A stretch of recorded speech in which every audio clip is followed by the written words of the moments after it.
We will move on to the next presentation coming out from Iraqi Kurdistan. 2 years ago, I had the privilege to meet personally Dr. Rasso, who is doing, a great job to promote, especially pediatric cardiology and cardiac surgery in his country. And I'm engaged to be part of this program. And for this reason, I invited Dr. Rasso to present especially the current situation of pediatric cardiology and heart surgery in Iraqi Kurdistan. Dr. Rasso. Thank you, Professor Kanagos.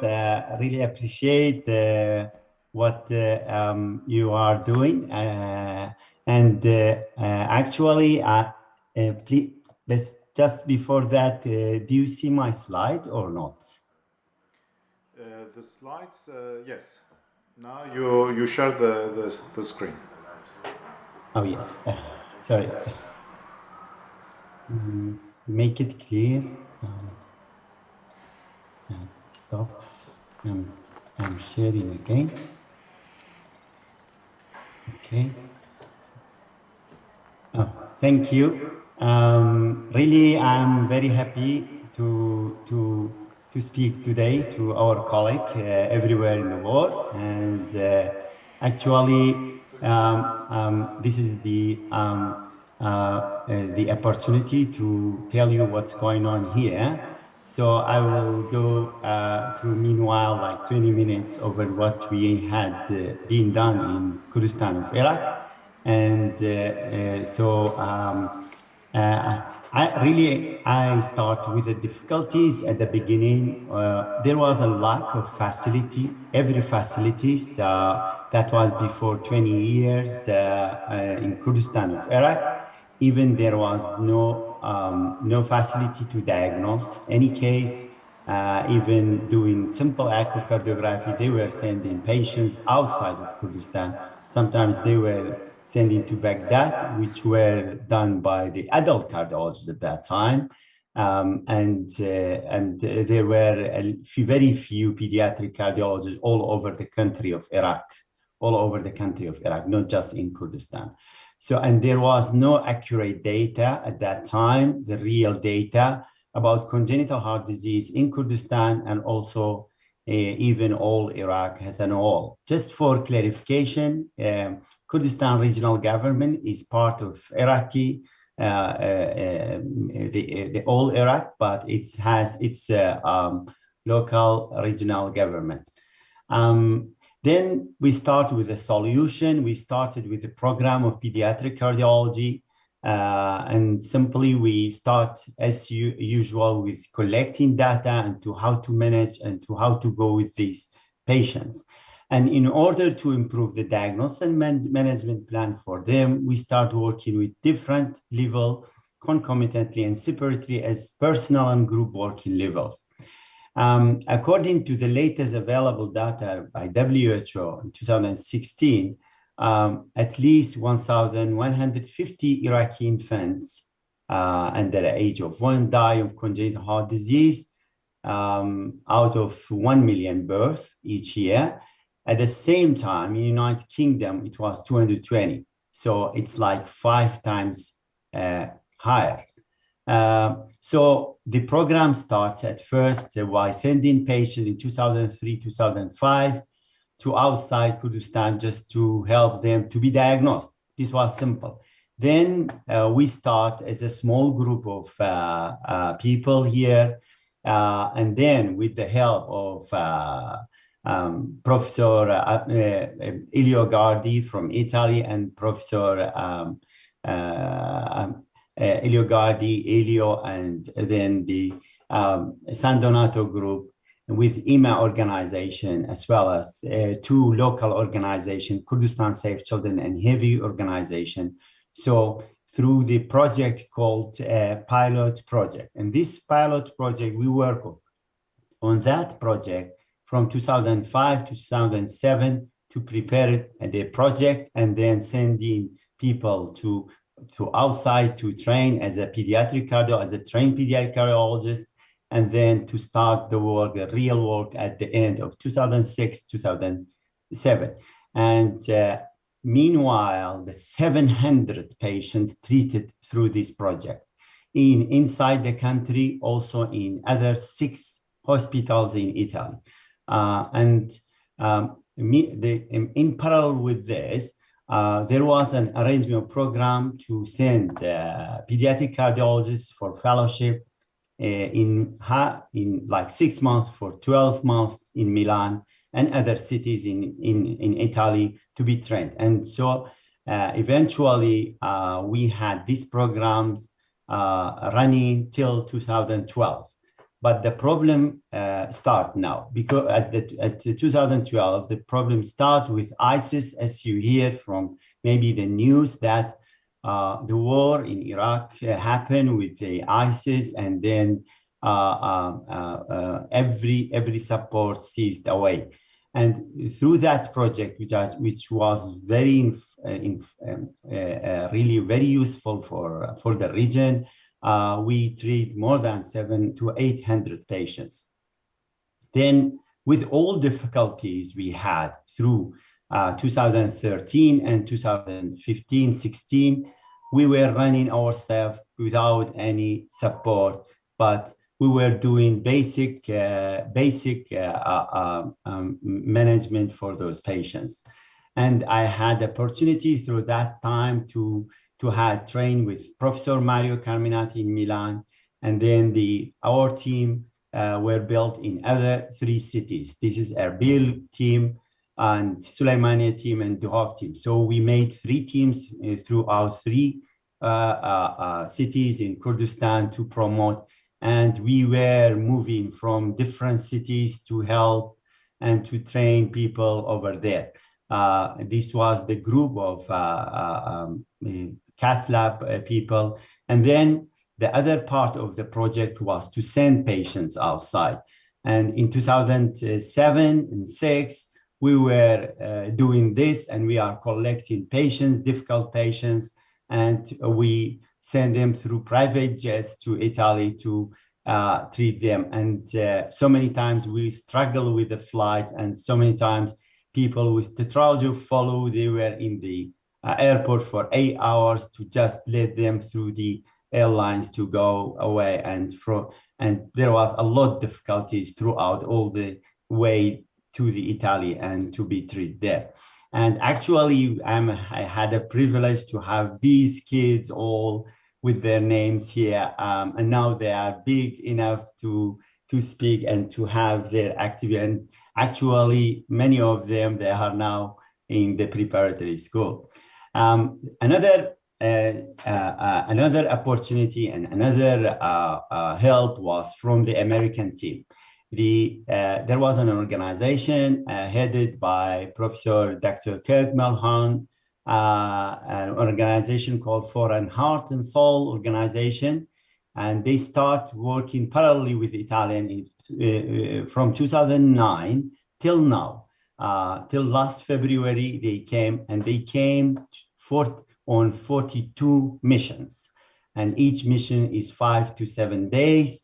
And actually, the procedures done as interventional and diagnostic procedures done over 26 missions of them, and the others were screening missions, and mostly they were in Suli, but we were doing also in Duhok city, and there was an opportunity to treat 500 patients.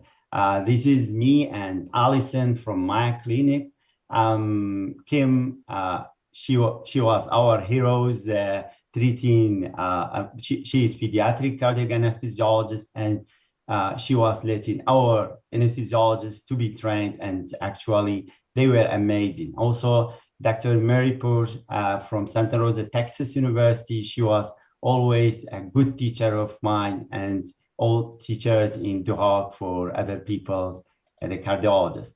And really this nice baby, I was so impressed when she was presented with severe PS, and now she's very well, and by the help of Mary. And another team comes off, which is team of Gaslini Hospital. And they did 8 missions till 2011. We did more than 60 surgeries, and this by the help of Dr. Francisco Santoro. And he was very helpful. He was doing surgeries, but the missions was not so much, but we treat at least 60 patients through that mission. And also it was a training for our surgeons to have the opportunity. Actually, I want to thank Professor Dr. Novik. He started the Iraqi mission from Suleimania, and he started 2011, and he had 2 missions. He's by himself, one of my patients in Suleimania. He did 2 missions, and he started Iraqi missions here. Then he went to the south of Iraq, and he did a lot of surgeries all over Iraq. That's my hospital here in Suleimania, during Snowy. Then another project comes out, which was the Children's Hospital in Suleimania. This is the special hospital that's only just dedicated for pediatrics. The idea comes off at the end of 2010, and this is our dream now, and it became like a real project now. But the problem with this project is that it was before ISIS. Then when the war started, then everything was stopped. And actually in the last 1.5 years, we are renovating what was done before, because everything was destroyed. So we did everything again. And I want just to share with you this video. If you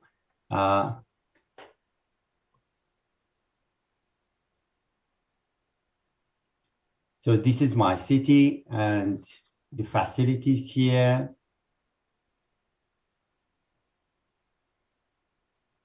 So that's the hospital.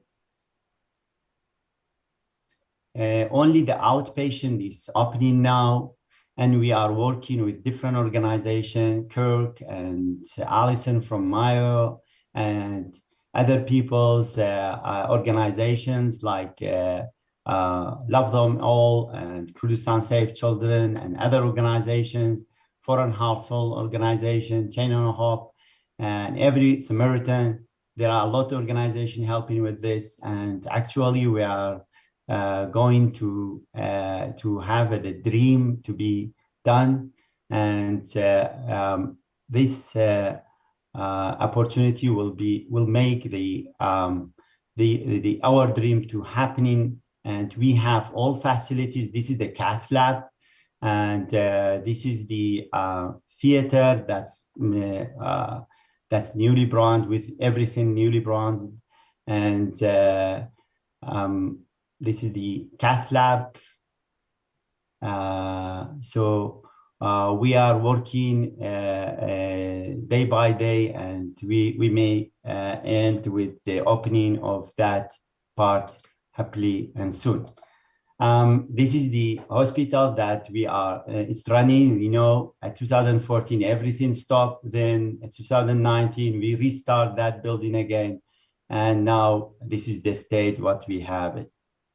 Actually, we are not stopping. We have another project, which is also charities by different organizations. Now we are starting the mission.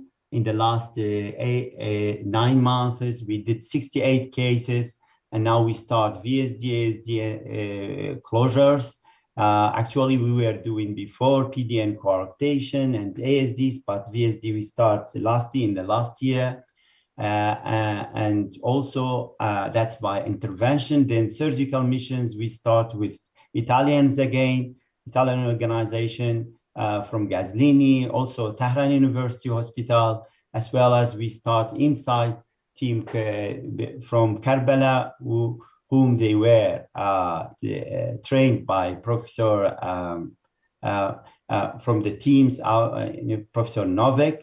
And we did more than 15 cases till now. Actually, what I'm intending now to say that we need to support, we need the government and local authorities to understand what we are doing. and we need the organization to handle things to us, like to have kids to be sick, and then to make the cardiologist, cardiac surgeon, and the patients to be happy. That's my local team, starting with them, and now we are growing. We are doing more than even 100,000 echoes till now, and now we had 6 students in subspecialty pediatric cardiology. We trained them, and now we are growing. As a local cardiac catheterization by our own people, we did more than neonatal coarctation because we have no surgeon here. So as an obligatory, we are doing neonatal catheterization a lot. And we did the smallest PDA in Iraq, and as well as closure of tubular PDA, the first one. And then we had our way to do with neonate, and we will publish a paper on that for places where there is no facility for anesthesiologists to be available, and we had a lot of Rashkin cases. Our cardiac surgeon team, they are growing again also. Now they perform more than 500 cases till now, and we are growing and to do more than simple tough patient, not difficult cases. Still, we need more support in the surgical side. Also, we started fetal echo cardiac training, and also we had 2 papers published till now. And thank you for your listening and attendance. Thank you so much, and keep on going in what you are trying to do. Is really that I am committed in this program. But now I have several questions. Yes. Are you alone in pediatric cardiology in Iraqi Kurdistan? Because there is also other cities. Yes. Especially, I will explain. Erbil. What is the situation in Erbil? Yes. I explained that I am the manager of pediatric cardiology in Kurdistan. So I am director. So I had 2 friends. They were graduated after me, and now we are growing. The team becomes 7. We had now 60 students, and 1 pediatric cardiologist from Erbil, and 1 from Duhok. Now, the team is going to become bigger. We had missions with American team in Duhok, with the pediatric cardiologists in Duhok. And we had mission with Italians, with the pediatric cardiologists in Erbil. So that was the mission all over the Kurdistan.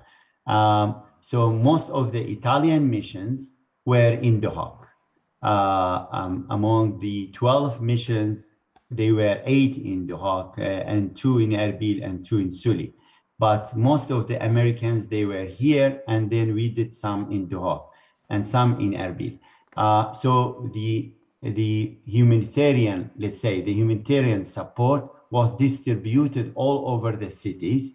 But the problem is that it depends on how the center in that city is responding to what we need. Actually, what we need because we are dealing with poor people, and we need to support their families. We are doing for free. I mean, we are doing that for the sake of those people. So actually, sometimes why we are doing somewhere, because that hospital is helping us to doing such a procedures for free.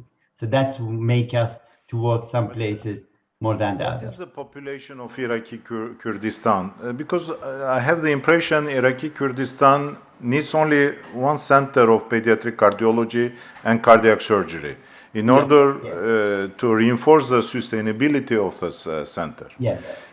What is the population? And population now is 6.5 million. Actually, this population need 1 cardiac center to be run very well. And then what is, the behavior regarding, the promotion of this potential center of the regional government as well as of the central government in Baghdad? Yes. So the potential is that we have now I will tell you the real state what we have. We have three, let's say, small centers. Let's say small center because each center working very limitedly because the resources is very small. And I'm agree totally with you. The pilot project, the Italian project, was to make one center, a big center, then the small center just for diagnosis. But what was not done in that project is that when we end up before ISIS in 2013, what happens, each center becomes separated because that project was vanished. So actually, because there are some political and something else also around, so make things to be separated. That's the reality. So make things to be different. So the idea to have one center, to be half center is the children's hospital. That's the idea to come up. So that's the idea comes to have one pediatric cardiac hospital or children's hospital to run and to be supported by the government. That's the dream. So that's our dream now, to have one center for everything. Yes. But this is the situation now. And actually for the support from central government, it was like, let's say, wavy. For a period of time, there was a support from the central government before ISIS for a period of time. Then during ISIS, everything was none. 2018, 2020, till 20 before COVID was very good support. They were sending devices, let's say, materials for surgery, everything. Then from 2020 till now, none is coming. So we have very shortage of everything, from everything. That's why we are just coming back to the organization to help us to just take over this shortage that we have. Yes, but because as I told you, I'm deeply committed in this project, and really I would like to help to promote this project. First, one center, and we have, to make all the politicians to be convinced that there is no need for diversity. The second one, is the human resources. You mentioned there is limited human resources, but there is qualified limited human resources. But especially, because now the region is unstable and, people doing voluntary work, humanitarian work, they are very reluctant. And especially, I have many difficulties in finding, out an anesthetist. For example, in Baghdad, there is a sustainable program of pediatric cardiac surgery. There is, anesthesiologists. There is, qualified human resources. There is no communication. There is no, Yes. through the public mechanism. You cannot, ask the health minister during, because I am personally ready to come. My intensivist is ready to come. My chief nurse is ready to come and to start, the program. The problem is, with anesthesiology. And anesthesiology, okay, I can accept that, for cardiac surgery, you need more time to train somebody. And especially, for complex cases. But for anesthesiology, because at the beginning we are supposed to start with simple cases. Is it possible, to ask the central government or, the public health system to provide somebody? In the last 8 months, at one of my slides I talked about, we started a project with the Al Kafil Hospital, which is one of the hospitals belonging to the Ministry of Health in Iraq, in the central government. The head of that hospital is in Karbala, and it's supported by the Ministry of Health in the central government, and they were willing to come, and they came before a week, let's say, and we had some surgeries. Also, we did till now 4 cath missions. So now the cooperation with Ibn al-Bitar, which is the main cardiac hospital in Baghdad, and also the Kafil hospital in Karbala, we start such a cooperation. And now we have more, let's say, but the problem is that this kind of cooperation still it's regional. Let's say it's not at the governmental level. If it's at the governmental level, it will be more fruitful. But you know, the situation in Iraq is very unstable, and there are a lot of things around. So that's why make things priorities are different. So you know, most of the times when we are working in our, especially as a pediatric cardiologist, mostly we are at the end of the bottom with the let's say priorities of them. Most of the time we are let's say blaming the authorities that kids are not so important, not given an importance that they have it. So that's one of the problems we are facing. Yes, because first, we are supposed, as I presented yesterday in my opening address, I strongly believe first we have to explore the possibilities at the national level. And then, slowly, step by step, we will go, to the global governance and try, to explore the other possibilities. If there is, limited human resources, first, we have to oblige the health authorities to provide this people because, we need them, especially, during the missions, because they have also to understand that they are also responsible for the national promotion of a precise project, which is supposed to help local people. And you are still, part of Iraq. But unfortunately, I know there is, a lot of political fightings, but on the other hand, there is human lives, and we are all together to transform this broken human lives. Yeah. And this one is the priority. The priority is not, the political differences or the political fightings. When the priority is human life, everybody should be around this life, this broken life. It's not only, the broken life of a child, it's the broken life of the whole family and sometimes of all the close environment, familiar environment. And I know, in this region there is very strong familiar attachments, and really it creates a social problem to get, a child suffering from a cardiac disease. But I need a little bit, perhaps more contact to make, especially people running, this health system, especially in the central government, to tell, because sometimes, I see there is a lot of children, referred to Turkey. Especially there is, a lot of funds, a lot of money in these funds to send and to pay. Then, to promote something, which is supposed, to bring more benefit locally. Right. Yeah. You cannot imagine, the funds I discovered, to refer. And then how, they do the selection of cases. Because you have, in your region a lot of cases. And how, is it possible, to enter into this list of referral? This one is also... There is a problem is that the problem is not just here in the regional government. In the central government, they have the same problem.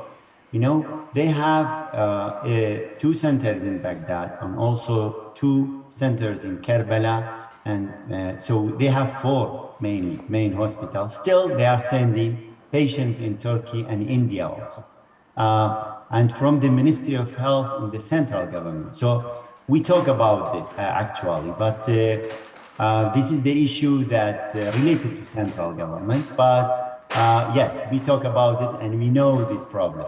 And actually, we need that to be under the control of the people here And if the patients to be done here, to be done, and bringing team in to help people as well as the cardiologist and the surgeon to learn from them and to promote the work to be done here, not to outside. I agree with you, Doctor. Yeah. Thank you so much. I will, time is running out. I will respect, the timing. It was, very good to discuss with you and to enter a little bit into the details. But I will contact you personally because I'm not giving up. I am with you. I would like to promote. And when, I am affiliated to a program, there's no doubt that I will do my best. Thank you. To Appreciate make it, for your support viable. to have a chance here to speak to all these and to give our overview of what's happening here. Thank you. Thank you Appreciate so it. much, Dr. Thank you. Rasso. Thank you. Now we will move on to the presentation of Professor Batriniak from Moldova, a very close friend of mine. You know how much I appreciate you, Professor Batriniak, because especially your national commitment on a daily basis. You are in your country, in Moldova, a small country, a lovely country, and you are faithful to your position to improve especially the health services in cardiac care in your country. Each time I am in Moldova, I have, the privilege, the opportunity to see the quality of the services you provide on a daily basis to your population. Thank you very much, Professor Kalangos. It's a big privilege to be with you on this famous Congress. And thank you very much for your teaching us, for your support, not only in medical field, but also in human field. You are a very appreciated man and very good friend, not only of mine, but of our national, of our whole people. And also thank you very much for promoting us as a country. As you know, our country is intended to be a part of European Union and is doing a lot of political measure and also national measure missions to be a part of Europe because we also in Europe. And again, thank you very much for this opportunity to present our achievement. And we are waiting for you still in Moldova to do some together cases. So may I start my presentation?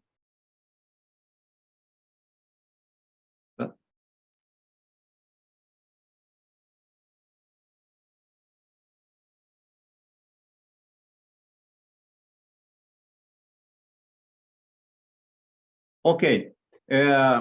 Thank you very much again. The propose of my message is how did Moldova achieve excellence in adult cardiac surgery as a small country? This was actually a proposal for Professor Kalangos to share our experience, how we came to these results. And it is very important if Professor Kalangos accepted as excellence in adult cardiac surgery. Firstly, I want to show what Moldova does mean. Moldova is really a not so big country, but is in Europe. It's a country between Romania and Ukraine. Moldova belongs to the so-called Black Sea area, and also we are privileged to be as a Balkanic region in Eastern Europe. With capital city in Chisinau, with a population of up to 3 million of inhabitants. So our medical services is divided in public health service, primary care, hospital care, and also we have a divided national emergency services. We have a big experienced medical university. which teach our doctors from country and also from abroad, from international also different countries. We have also 5 nursing colleges and 2 nursing continuous educational institutes. We have enough doctors and nurse per 10,000 of inhabitants. But as in mostly developed countries, in Moldova, mortality due to cardiovascular diseases is constantly very high, and it's about 57-58%. In spite of doing a lot of improving diagnostic and treatment methods, still remain high during the last 10-15 years. That's mean that cardiovascular disease will still make a picture in our health system. As for comparison, from 2017's all data, if in generally in all cardiovascular disease mortality was responsible for around 30%, in our country, as I said, around 55-58%. But we improve our surgical cardiac activities. If in 2014, according to European Society of Cardiology, we did only around 60 cases of coronary artery bypass surgery for 1 million inhabitants. Last year we did more than 200 cases per 1 million of the population. Cardiac surgery now in Republic of Moldova is done in 3 centers. First centers which was opened in our country, it's Department of Cardiovascular Surgery and Republican Clinical Hospital. Second one was a private hospital, MedPark, which opened its activities in 2011. And lastly, the Department of Cardiovascular Surgery was opened recently for 4 years in Institute of Cardiology, which was long time only dedicated for medical and interventional treatment without having some possibilities for operating rooms. Now is already cardiac surgery in Institute of Cardiology. So we have 13 adult dedicated cardiac surgeons, 6 were dedicated for pediatric cardiac surgery, 7 perfusionists, and of course anesthesiologists and nurses dedicated for cardiac surgery, with an average number of 1,000 open heart per year in these centers. Just a short time, I will show that we do all types of cardiac surgery, which announced in every experienced and famous heart surgery centers.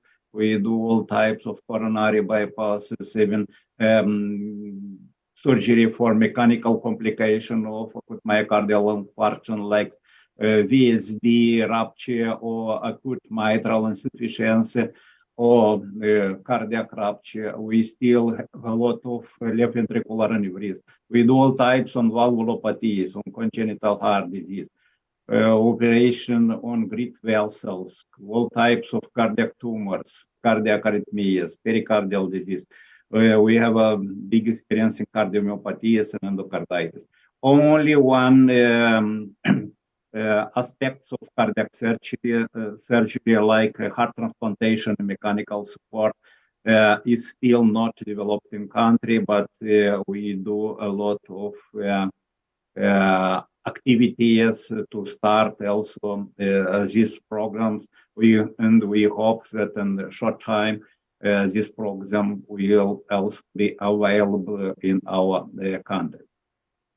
We do some things, specially things. So in our coronary artery bypass grafting, around 70% of cases are done with totally arterial, auto-arterial revascularization in different complex configuration, mostly for left coronary artery with both coronary mammary arteries or sometimes using radial artery.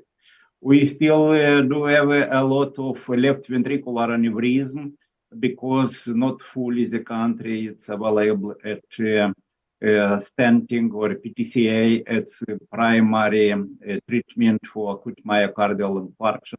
That's why we still have a lot of late complication of myocardial infarction like ventricular aneurysm. Until now, we have an experience of more than 800 cases of different type of left ventricular aneurysm.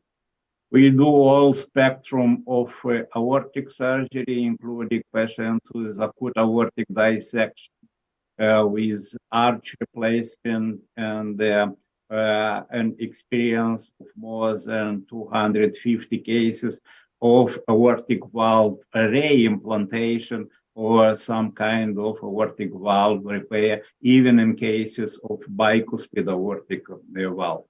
So we do all spectrum of the cardiac tumors, including very rare case of right atrial sarcomas. I need to replace all the right atrium with bovine pericardium. So a lot of cases of redo operations because of degeneration of biological valves or some kind of thrombosis of mechanical valve. We had also a lot of these old types of valves which had to be replaced by now. We have a big experience in hypertrophic cardiomyopathy and do this type of surgery through the aorta.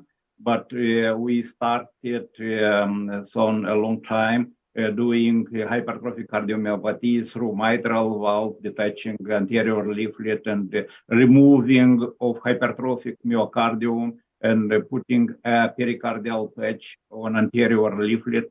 So we have already done more than 150 cases on hypertrophic, being a local regional center of the expertise in hypertrophic cardiomyopathy. And for 5 years, we started already a minimally invasive program doing as mitral valve replacement or repair, as also aortic valve repair or replacement through the small mini thoracotomies. We even have some experience of ascendance aorta replacement also through this small incision. When you asked me to do a presentation about excellence, I put a question. What does mean excellence in cardio surgery? And I find that excellence in cardio surgery comprises several case aspects. Firstly, this is surgical skills. Cardiac surgeon may have exceptional surgical skills and expertise to perform complex and delicate procedure on the heart. The second, this is safety. Ensuring the safety of the patient is paramount. Patient care and also teamwork, it's very important because cardiac surgery requires a multidisciplinary team of healthcare professionals, including anesthesiologists, perfusionists, nurses, and other specialties, and to come together to play the same film and to play the same role. It's very, very important to train all the team to have excellence in cardiac surgery. It's also very important technological and innovational support for performing new technical and technological improvement. and also all the infrastructure, that means equipment and all apparatus and supplies have to be and very qualitative.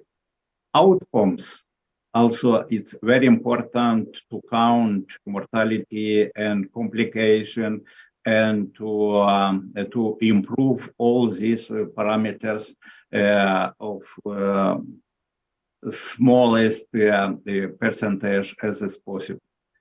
It's very important to be involved in research and education. Many cardiac surgeons actively involved in research and contributing to the achievement of the field and training the next generation of cardiac surgeons.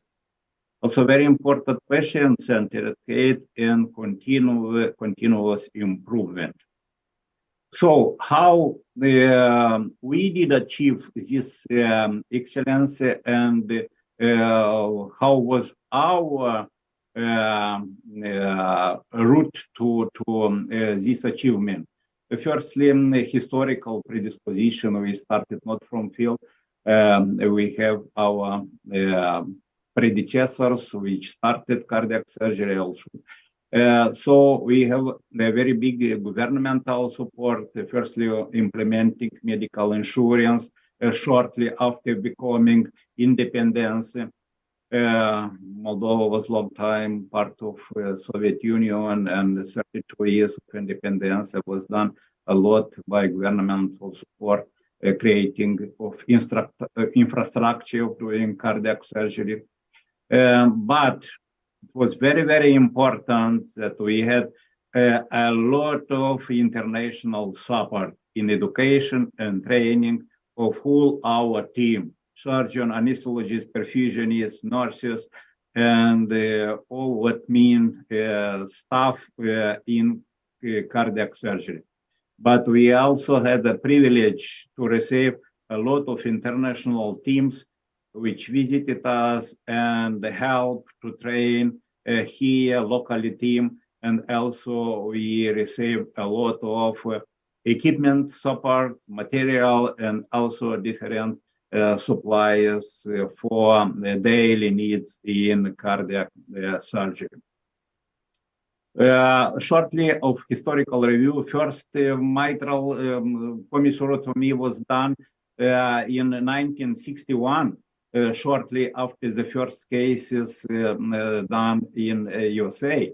Already in 1964, there was opened first section, first department of cardiac surgery with 25 beds. And even in this year, 1964, was starting a program of cardiac catheterization and angiography and coronary angiography.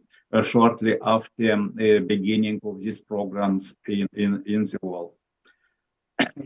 First heart operation with cardiopulmonary bypass was done in Moldova in 1980 with the support of Moscow team from Bakulev Institute. As I said, we was formerly in Soviet Union, and in this time until 1990, mostly support was from Soviet lands, from Soviet countries. How was done the operation until the 90s in the Republican hospital.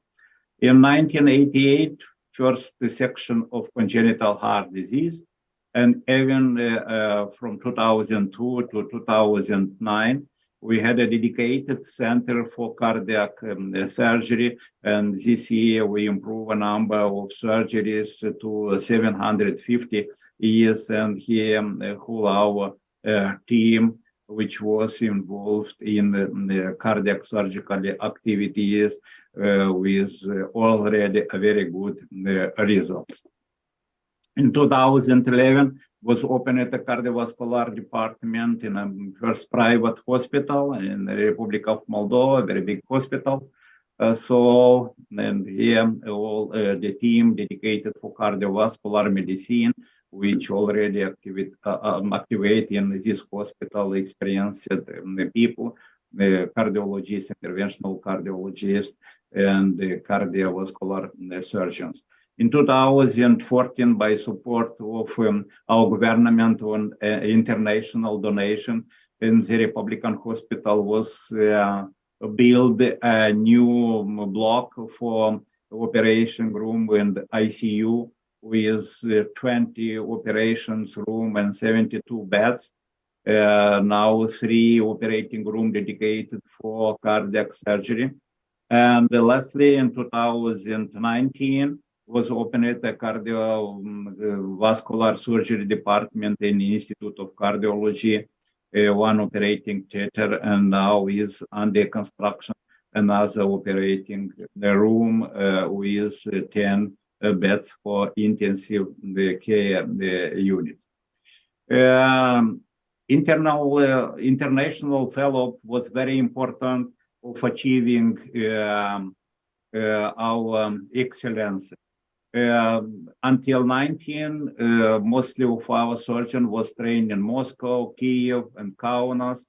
After becoming an independence after 1990, a lot of our surgeons was trained in USA, Romania, Germany, France, Italy, Greece by Professor Kalangos, also by Professor Kalangos at the time. Professor Kalangos was in Geneva, Switzerland.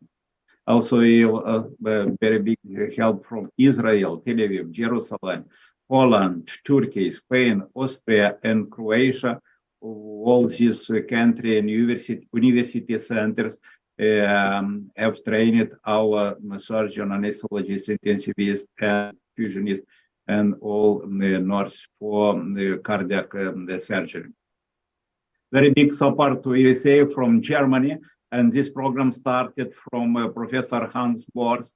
He was the president of European Association and helps a lot for our country. Further chief in Hannover, Professor Axel Haverich, which was many times here by us in Moldova with the whole team, as well Professor Wolfgang Haringer from Braunschweig, also many times, with whole team of anesthesiologists, nurse, perfusionist was here by us, and we did a lot of very complex cases. Big support we received from Professor Kalangos, which also was by us with the team. We did a lot of complex cases, especially complicated cases in adult congenital heart disease. Professor Kalangos was not doing only complex cases, but also a lot of lecture discussions of teaching of our team in all modern aspects of cardiac surgery and patients' care after the surgery. Thank you very much, Professor Kalangos, again. Also, international support from different countries, from Russia. We had also international teams from, including Italy, Professor Marco Diana, who is cardio team with Dr. Cherin, cardiologist, who is doing transesophageal echo, and also Professor Robert Dion.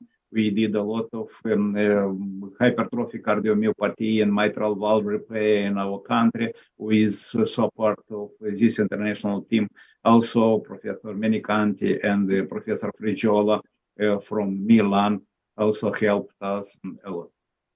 But also we received a lot of support from different non-governmental international organizations, like Kelly Foundation from Minneapolis, USA, received a lot of oxygenators, artificial valves, suture materials, and a lot of supplies.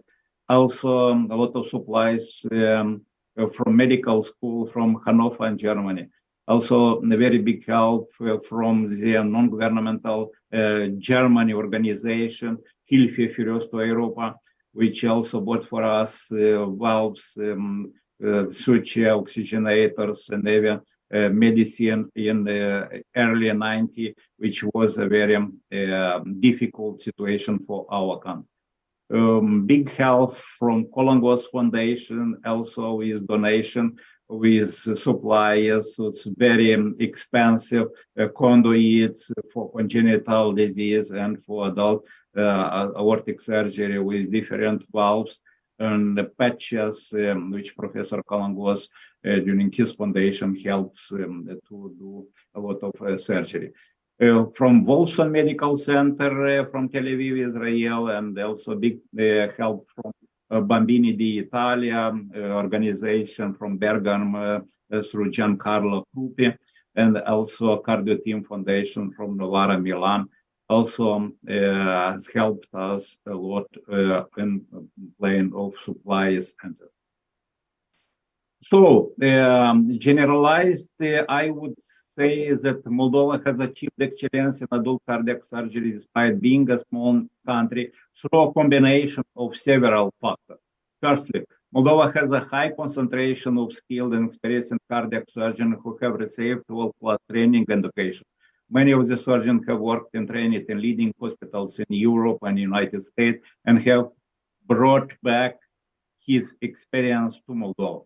Secondly, Moldova has invested significantly in healthcare infrastructure, particularly in the area of cardiac surgery. The country has several modern hospitals equipped with the latest technology and medical equipment, allowing surgeons to perform complex procedures with precision and accuracy. Thirdly, Moldova has a strong focus on research and innovation. We have a lot of publication and renowned journals like Circulation, Journals of Thoracic and Cardiovascular Surgery, European Journal of Cardiothoracic Surgery, and so on, with many of cardiac surgeons actively involved in clinical trials in research projects. Finally, Moldova has a strong commitment to providing high-quality health care to its citizens. The government and private investor has made a significant investment in healthcare, ensuring that cardiac surgery is accessible to all who need it. Additionally, the country healthcare system is structured in such a way that patients receive comprehensive care throughout their treatment from diagnosis to recovery. Overall, the combination of skilled surgeons, modern instructors, focus on innovation and commitment of high-quality care has enabled Moldova to achieve excellence in adult cardiac surgery despite being a small country. For a few years, we also started our humanitarian missions. We had already 4 missions in Uzbekistan, doing surgery in three big cities, Tashkent, Namangan, and Bukhara. We did already 23 operations on very complex cases, did 7 lectures, and we support them with different supplies and materials for cardiac surgery. In conclusion, excellence in cardiac surgery is a combination of surgical skills, patient care, safety, teamwork, technology, innovation, research, and a commitment to continuous improvement. Patients seeking cardiac surgery should look for surgeons and healthcare institutions that prioritize these aspects to ensure the best possible outcomes and experience. Thank you very much.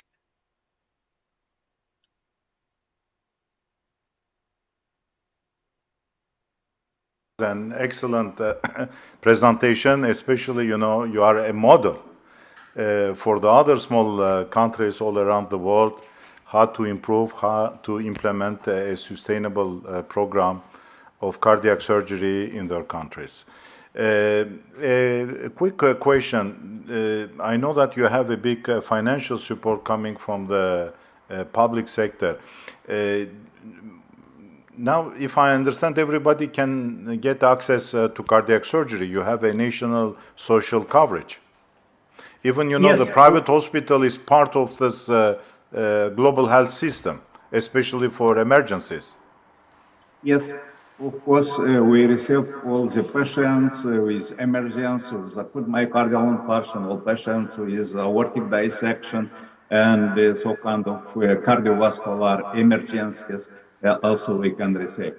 So we also cooperate from our state insurance company, even in the private hospital, but in state hospital, absolutely all the procedures are covered by the state insurance.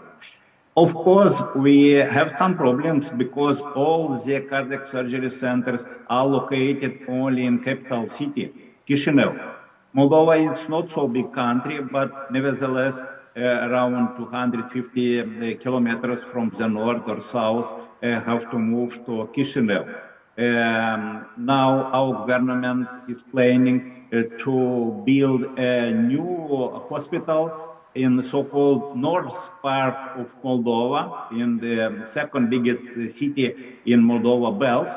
And also, as I now is planned, one department of cardiovascular surgery being also structured in this new hospital. Because of decentralization of cardiovascular medicine is also important, and also our dream, and also our next step in the ensuring that the people are more near of modern cardiovascular medicine. Thank you so much, Professor Batrynyak. Excellent presentation. Really. Thank you very much, and it Professor was very nice to see you Kalangoz, again. Thank you. help us and promoting us as a service, but also as a country. Thank you very much. It's very important for our country, for us. Thank you. Thank you so much. We will move on to the next presentation by Professor Yankee from Germany. Especially, he is deeply involved in promoting cardiac surgery in Africa. Especially with the creation of the Pan-African Society of Cardiothoracic Surgery. Professor Yankee, very nice to get you part of this global forums. This year we achieved a very large audience, especially from African countries. And as I mentioned in my opening address, is also the advantage of this virtual conferences. You can enlarge the accessibility to everybody. I know you do a lot of things for Africa, and I believe there is a lot of things to say, to present, and it will be very nice to hear you. Thank you. Thank you, Professor Kalangoz, and for the nice invitation and to join your meeting this week. My first slide, I think, is on now. If it is, can you see my slide? Not yet. So let me share it now. Yeah. Yes. You see it now? Yes. Yes. Okay. Well, my topic of today's presentation is: does the South-South collaboration in cardiovascular surgery function in Africa? Which is a very big question, but I think I will be able to answer as I go on. The slide is not moving.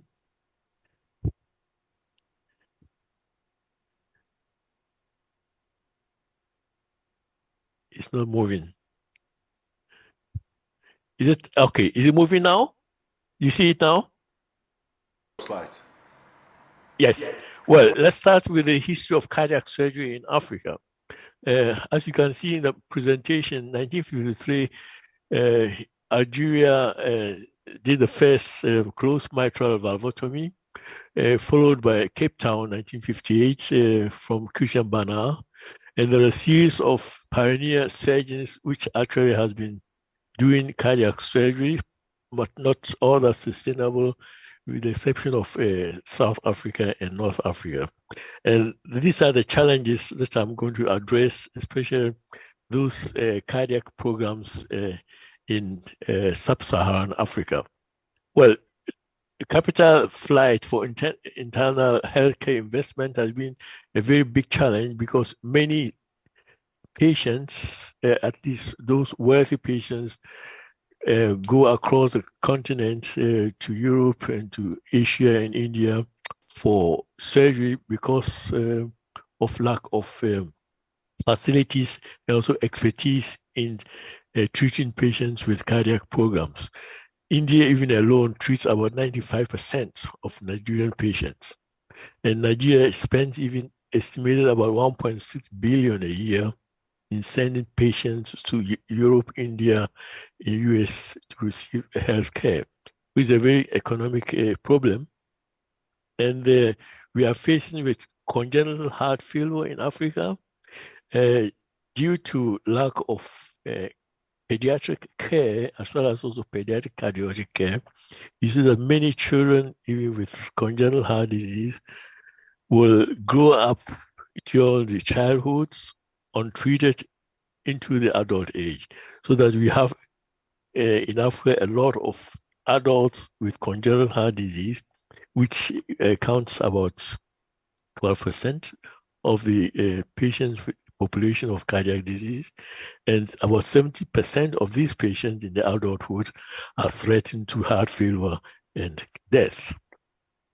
Well, as time goes on, also with the disastrous situation in cardiovascular care in Africa, many teams from Europe, Asia, as well as US come to Africa to help children, especially who are dying of heart failure due to congenital heart disease. Well, the problem is that these teams come for 7 to 10 days, which I call it what you call safari team visits a year for 15 or 20 operations, whilst the aftercare is also not well taken care of. Very expensive trips, which are at least $40,000 to $80,000 a year for this exercise, which can be even invested in African centers to develop a program with the locals. So our mission in Africa is to provide medical and surgical treatment to children suffering from life-threatening heart disease and also capacity building. As you can see from the slides, we do a lot of training program in diagnostics, as echocardiography, as well as also providing cardiac surgical care. And anesthesiology is also a very big problem in terms of delivery of anesthesia during the visiting teams, because the local teams are not experienced in pediatric anesthesiology per se. And I have also the opportunity to share my experience also in China within the framework of German-China Development Cooperation from 2012 to 2014.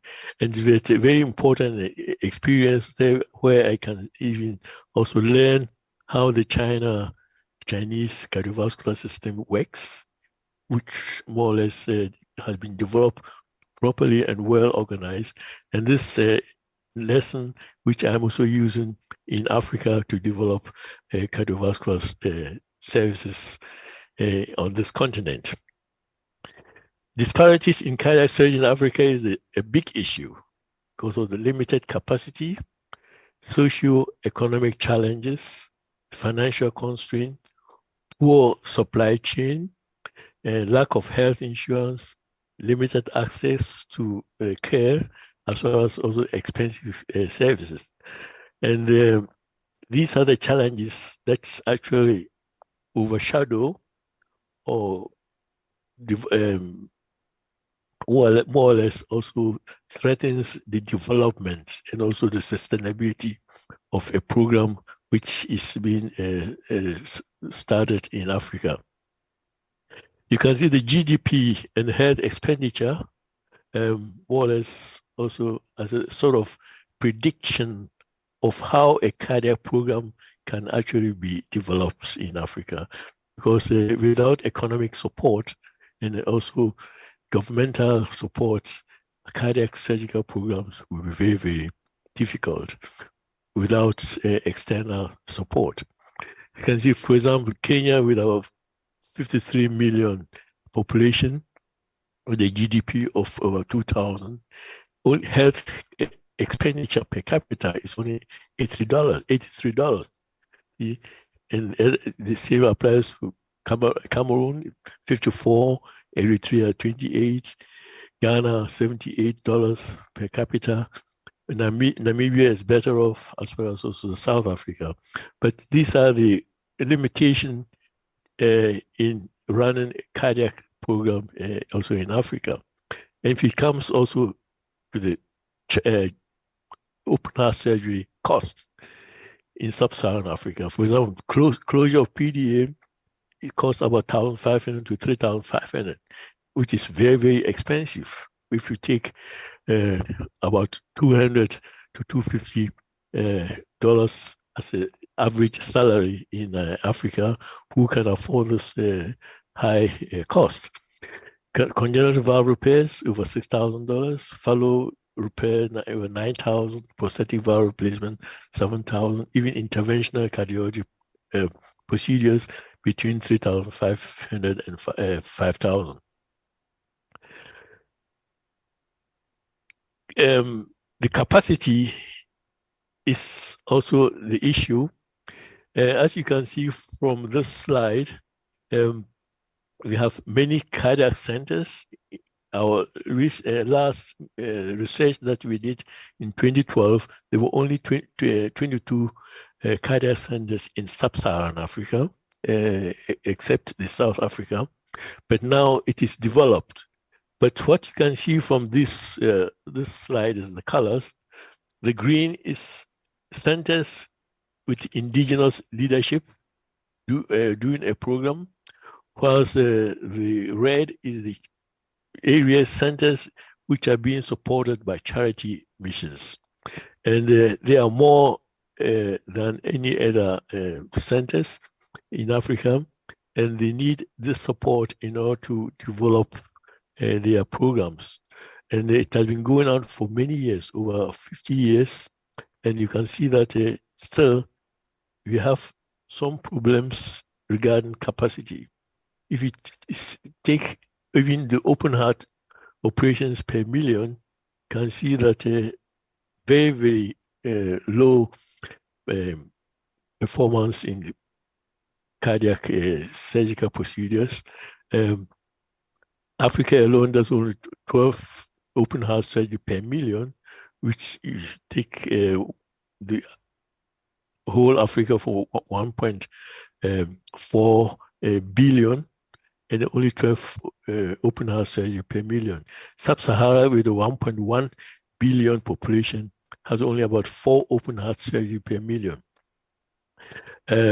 This even shows that the WHO recommendations for 400 open heart surgery per million cannot be met. Even PASCATs recommended 40 open heart surgery per million. So many centers even can't achieve this goal.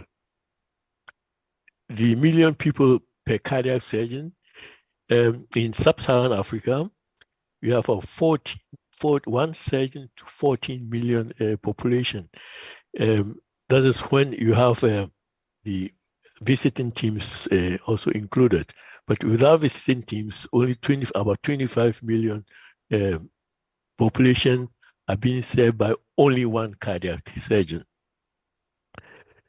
So the question is, can Africa meet the challenge of this WHO recommendation, 400 open heart surgery per million, or even the PASCAT recommendation, 40 open heart surgery per million, which is not possible, because if you see the slide now, the number of cardiac surgeons available to do certain operations or to even maintain surgical program is very, very low. Well, if, for example, Burkina Faso has 3 surgeons, Mali had 4 cardiac surgeons, Mauritania had 6 surgeons, Nigeria has 70 cardiothoracic surgeons, but out of these 70 thoracic surgeons, only 30% actually can perform open heart surgery. So it means that the cardiac surgical capacity is very, very low, even in a country like Nigeria with over 220 million population. The same like also in East Africa, the cardiac surgery capacity is very, very limited, underserved, so that you need more surgeons in the future, as well as scale surgeons, of course, scale surgeons, as well as financial support in order to develop a sustainable cardiac program. Access to congenital heart surgery. We did a research to compare with the global access to congenital heart surgery. You see that sub-Saharan Africa alone has only 2% children with congenital heart disease. Only 2% have access to cardiac surgery, which is a very, very big issue and challenge, and a global also concern. And if you compare that to Europe, Asia, South America, you see that the figures are very, very good and important and high. And this shows the disparity between Africa and other parts of the world. Another issue that I would like to address is that you see the blue and then the CS, the red sun. Most of the cardiac centers are concentrated in the capital cities or in the big cities, so that even the cardiology services as well.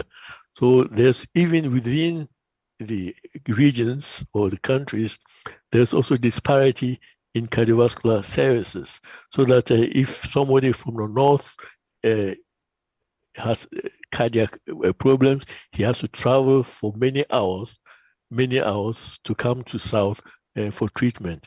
Even I don't know whether it's going to happen before he arrives the destination. And these are the challenges that we have to know, because without improving the capacity in cardiovascular services, the patients will still remain underserved for many years. This also applies to Ghana. The same. We have about 4 regions actually which are well cared or well equipped with cardiovascular services. So all those other regions, if they have some cardiac problems, they have to travel to the big cities for cardiac care. And that's why we are trying to plan. My next lecture will give you some of the cutting-edge solutions for these problems. Now, this slide actually explains the issue and the challenges in cardiovascular surgeries, as well as the burden in sub-Saharan Africa. With 1.1 billion population, about 43% of the population are under 15 years, is about 387.6 million, and about 884 million under 25 years. The prevalence of rheumatic heart disease under 25 years is about 1.9 per 1,000. Children with congenital heart disease is about 2.3 to 1,000.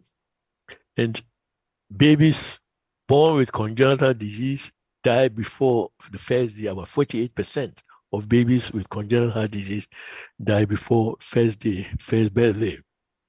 So you can also see that with the number of increasing pregnancy and fertilization, 817,000 children with rheumatic heart disease require surgery. 250,000 children with congenital heart disease require surgery. And the care pediatric cardiologist to population ratio is 1 pediatric cardiologist to 2.3 million, whilst the cardiac surgeon ratio is 1 cardiac surgeon to 14 million. The heart centers, number of heart centers in sub-Saharan Africa has been increasing very steadily, and since 2012, after our research, that time it was only about 1 to 33 million. Now, currently, in 2022, our recent research showed that one heart center can serve 16.3 million, which is a progress so far as the buildings and capacity of centers are concerned, but the skilled trained cardiologists and cardiac surgery is a very big issue, and also the financial support. Open heart surgery procedure per population in sub-Saharan Africa is now about 2 to 1 million, as compared to formerly it was about 1 to 1 million. And 2% of the children, as I already says, have access to heart surgery. And in respect to cardiac surgery volume, congenital heart disease procedures to rheumatic heart disease also has a very significant progress. In respect of, you have over 63% of volume cases as more or less congenital heart disease, as compared to 24% of rheumatic heart procedures. This shows also the positive effects on the antibiotic between the penicillin prophylaxis in school children to more or less avoid also pharyngitis and also rheumatic fever. So this is a very important issue that we also have to address. You can see that even so many countries, even like Ghana and Kenya, the rate of rheumatic mitral valve disease for surgical procedures are reduced very significantly. And that's a very good message. And 5% of the surgical volume is in the coronary artery bypass graft.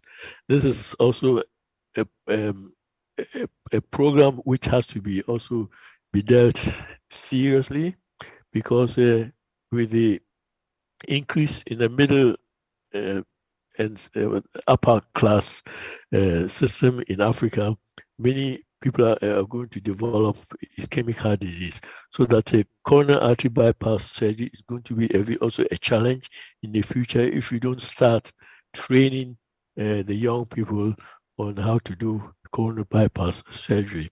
Whilst mitral valve repair versus replacement is also have a very slowly but progressively good change. Formerly, it was a 10% mitral valve repairs done. Now it has increased to 30% versus 70% replacement.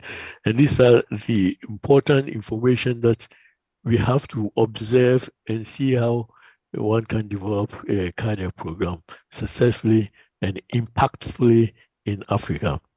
So my conclusion, Africa cannot meet the WHO PASCAT's recommendation for open heart surgery per million people despite support of visiting teams. Our goals are to promote training the trainers, upscaling the trainers in complex surgical techniques, leadership agility training to develop interdisciplinary network and heart team spirits, awareness of low budget cardiac procedures to enable increase in the surgical volume load and to enable also affordable cardiac services for the underserved. I would like to use this opportunity to announce our first Pan-African Cardiothoracic Surgery Summit in 2025 in Accra. It will take place at the Accra International Conference. And anybody interested might contact me for further details. And following this summit, there's also going to be Pan-African Health Tech Summit, Artificial Intelligence in Global Healthcare, which follows after the Cardiothoracic Surgery Summit in Accra also. And everybody is invited. And if you need any information, you may contact me then. Thank you very much. And thank you, Professor Kalangos, for inviting me. Thank you. Thank you very much, Professor Yanke, for this excellent presentation. I believe it's better, to have the questions after your second lecture, because Yes. Yeah, because okay. we will interfere with the content of your second lecture. Yeah.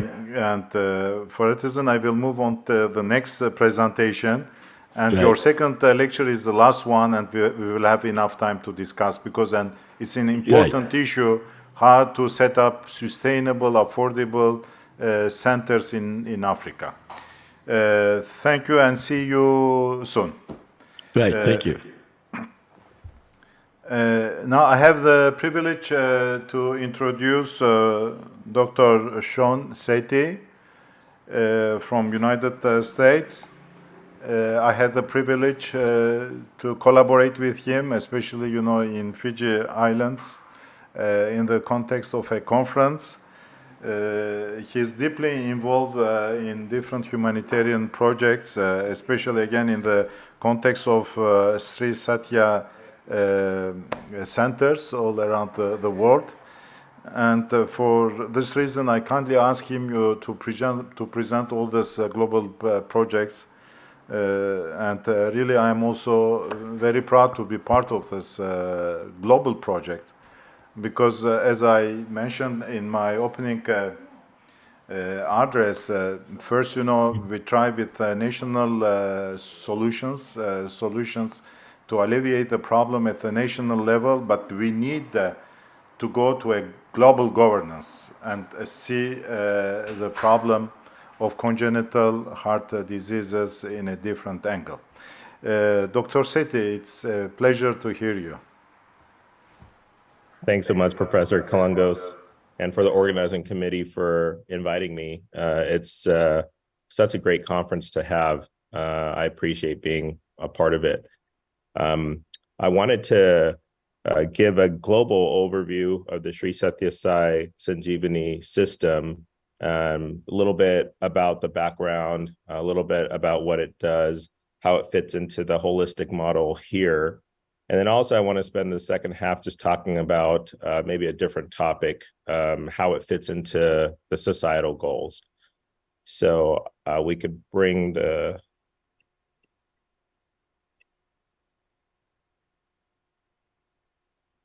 Can we bring my talk up? Let's see. Can you all see the talk? Not yet. Let me see if I can share this.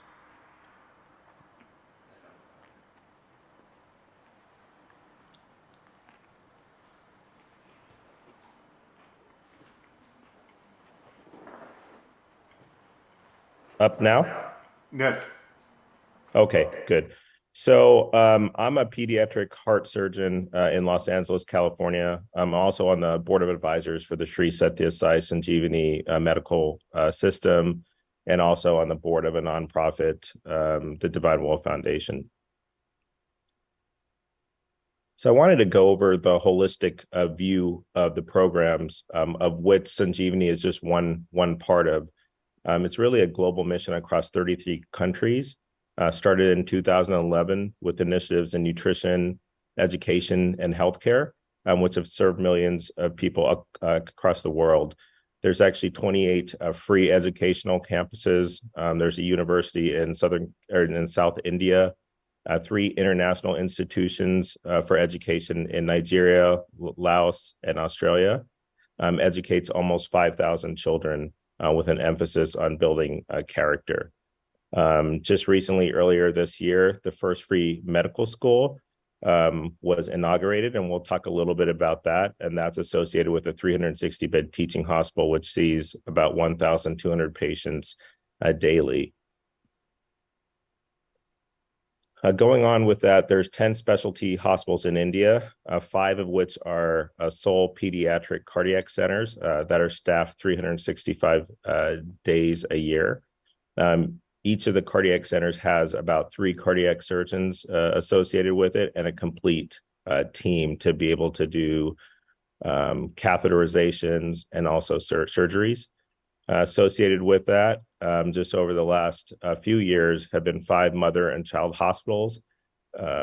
Those have been brought up as we've seen issues with the mothers and trying to get preventative care with nutrition for mothers who are pregnant. There's 3 international hospitals. I think you've heard talks about one from Fiji and Sri Lanka, and there's also one in Nigeria. There's a medical center actually in the United States in the Delta region in the South in Clarksdale, Mississippi. There's a nutritional program which feeds 3 million school children each morning a day. There's 12 centers of human development in 11 countries. And the overall motto of this whole program is one world and one family, which I think we can all relate to in this meeting. Just taking a minute just to say that I truly think that collaboration is the way to go in the future. We're all doing such great work, and I think helping each other as much as we can really means a lot. So just going over briefly just some of the pictures of the hospitals. So the first, the hospitals in India, as you can see, have this heart shape. You can see the heart shape from above. This is just one example of the one in Palwal, which is in near Delhi. I mean, it's really beautiful on the inside, an inner sanctum. I mean, we call it temples of healing just because that's how they're situated. So both the parents and the patients do not feel like they're going into a hospital. You've already heard it talk about some of our international projects. This is the beautiful hospital in Fiji associated with its clinic, and also the inside with a picture of us operating at the very first mission. The Clarksdale Clinic in the USA, actually this new clinic was just opened up about 1 month ago, serves children in the area where they don't have access to other care. There's a website with real-time statistics that's updated daily. This screenshot was taken about a month ago, but so far there's been over 28,000 free heart surgeries and cath interventions over that time period. And as you can see, over 230,000 consultations, and the outreach is similar and being around 250,000 of date. And as you can see, this is a picture of the Prime Minister inaugurating the first free medical school. So a little bit about the history of the Indian pediatric cardiac hospitals. The initiative was started in 2011. The first hospital in Raipur opened late 2012. The one near Delhi, 2016. The one near Mumbai, 2018. There's one near Bengaluru in a city called Mudanahalli that was opened up in 2021. And there's one that's being opened up, that just opened up in Telangana this year. And as we spoke about the ones in internationally, and the one that Professor Kalangos hopefully will be very involved with is the one in Turkey, which is under development currently. So I think just a couple of thought processes on the beginnings. I mean, this started actually as an overseas mission in the first hospital in Raipur, when the decision was made to concentrate just on pediatric heart as we saw the dire need of that in India. Started off with one mission, one team. And, I've done missions before, and it's always the thought you feel discouraged because you feel like you're treating that one patient and that one family. But at the end of the day, you look at the sheer numbers and you're thinking, how are we ever going to be able to tackle like 250,000 children in India who are born with congenital heart disease? But then what I saw was the impact it made on each one of those families. So each one of those kids and each one of those families, a big proportion of these, and not all, but a large proportion of the patients we see come from the villages. And what one of those patients who have congenital heart disease does to that family and that village, it completely changed my mind when we saw that we could help one of those children, because then the the parents don't have to stop their jobs. They don't have to sell things off. They don't have to change their occupation. They don't have to quit working in order to try to raise funds to get their child healed. And I saw that impact the first time I went there. And so I think all of you see the same thing. When you treat that one family, you're making a huge impact on their family unit. And if they come from a village, a family unit in a village, they're all one big family. So it really changed my mind on the impact that we could make. It's not just one child we're saving; we're actually saving that family and that village. And so it's grown into the largest international center for congenital cardiac care. Every single thing is free of cost. There's not even a billing counter in any one of these hospitals. And as I said, 28,000 free surgeries and CATs have been done to date. Most of that's been done in the last 8 years. The eventual goal, with all the centers, is to do 100 cases a day internationally. Right now, we're around 30 to 35. So just a couple of things in the Sanjeevani mission. The mission is to serve the cause of right to healthy childhood through creation of a holistic ecosystem, resulting in reducing the global congenital heart disease burden.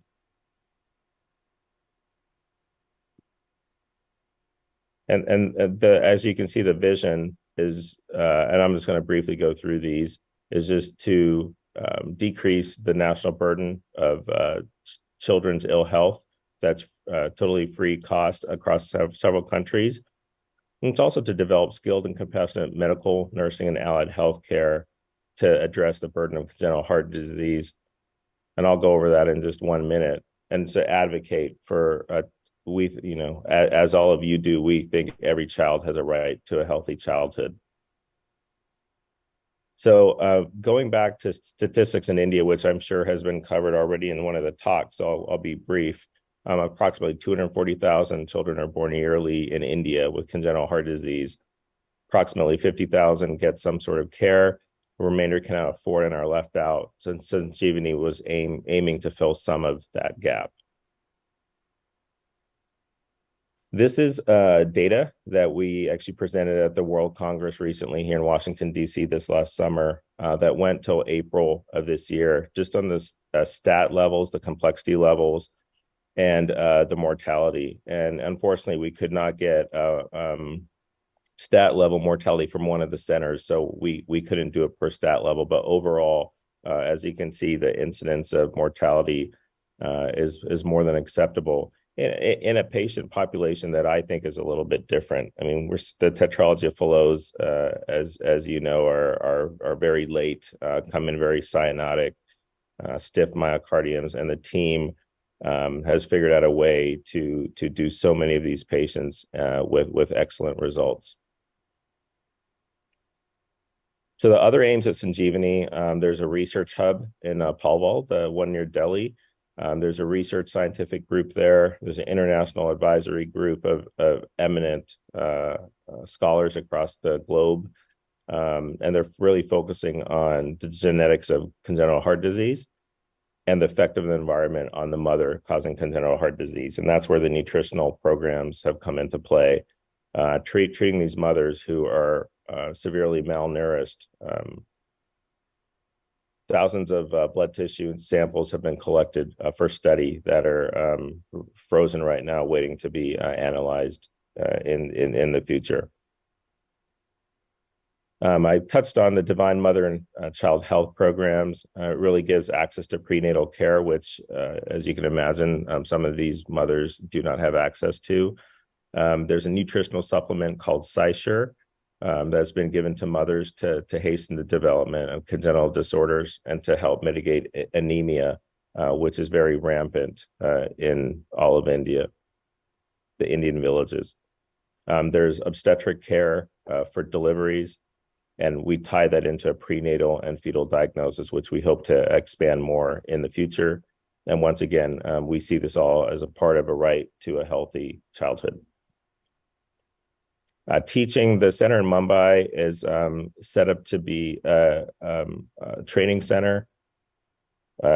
We have a partnership with Children's HeartLink, which I'd like to thank them for coming in and helping. I think it will be a great partnership going forward. It's an accredited training center for fellows in cardiology and cardiac surgery. And they have trainees at the present that can sit for the Indian boards. I touched upon the world's first free medical school, once again, completely free.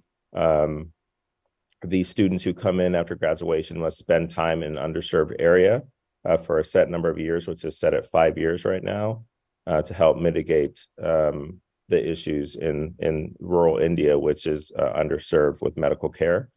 It was just inaugurated this year.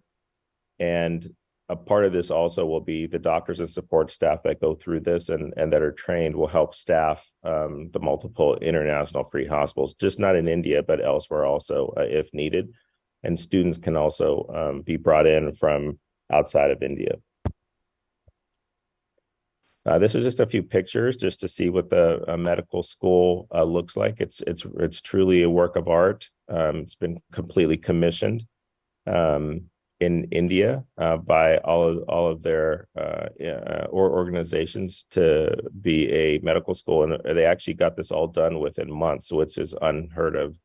Being able to be verified and authorized by the Indian government.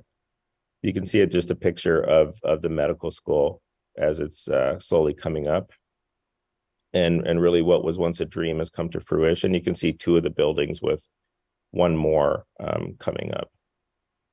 This is the teaching hospital associated with it, the Sai Sarla Hospital, which once again sees just over 1,200 patients daily. So after going over just the brief overview of Sanjeevani, showing its global perspective and how it aims to build in the future, just a few points. There's always a ask of, how is all this being funded?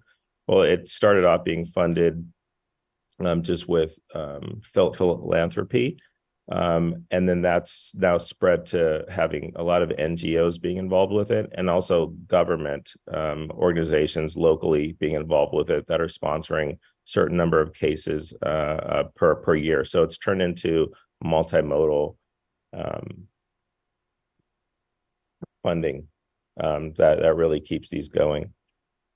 So I wanted to take 1 minute to this is just for the last part of my talk, just going into maybe a different way of thinking about how we define value for society. So there's a group, I believe, based in the UK, the Social Audit Network, that also has a branch in India that we asked to do an assessment on the center. And what this does is it actually looks at to see socially what we put into getting one of these patients better, what it does for society. So they did a very in-depth assessment on this. So, a couple of points. We usually have a common business modality of what we think about. We think about each patient being an individual. They're an independent entity. That patient, with or without their family, has to be responsible for their own health care, meaning they have to come up with the funds, whether they work and they have insurance, whether the government can sponsor them, federal, state, etc.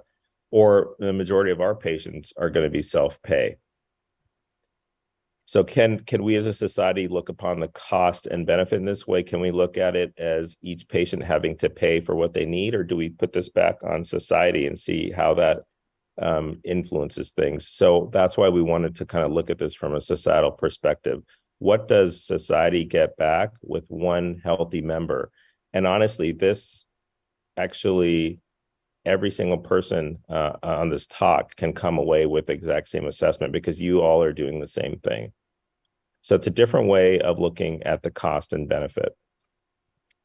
So just, this is just a schematic of the mother and child care activities, that it's a little bit more holistic. It's not just seeing them and giving them stuff. Children are screened through the schools.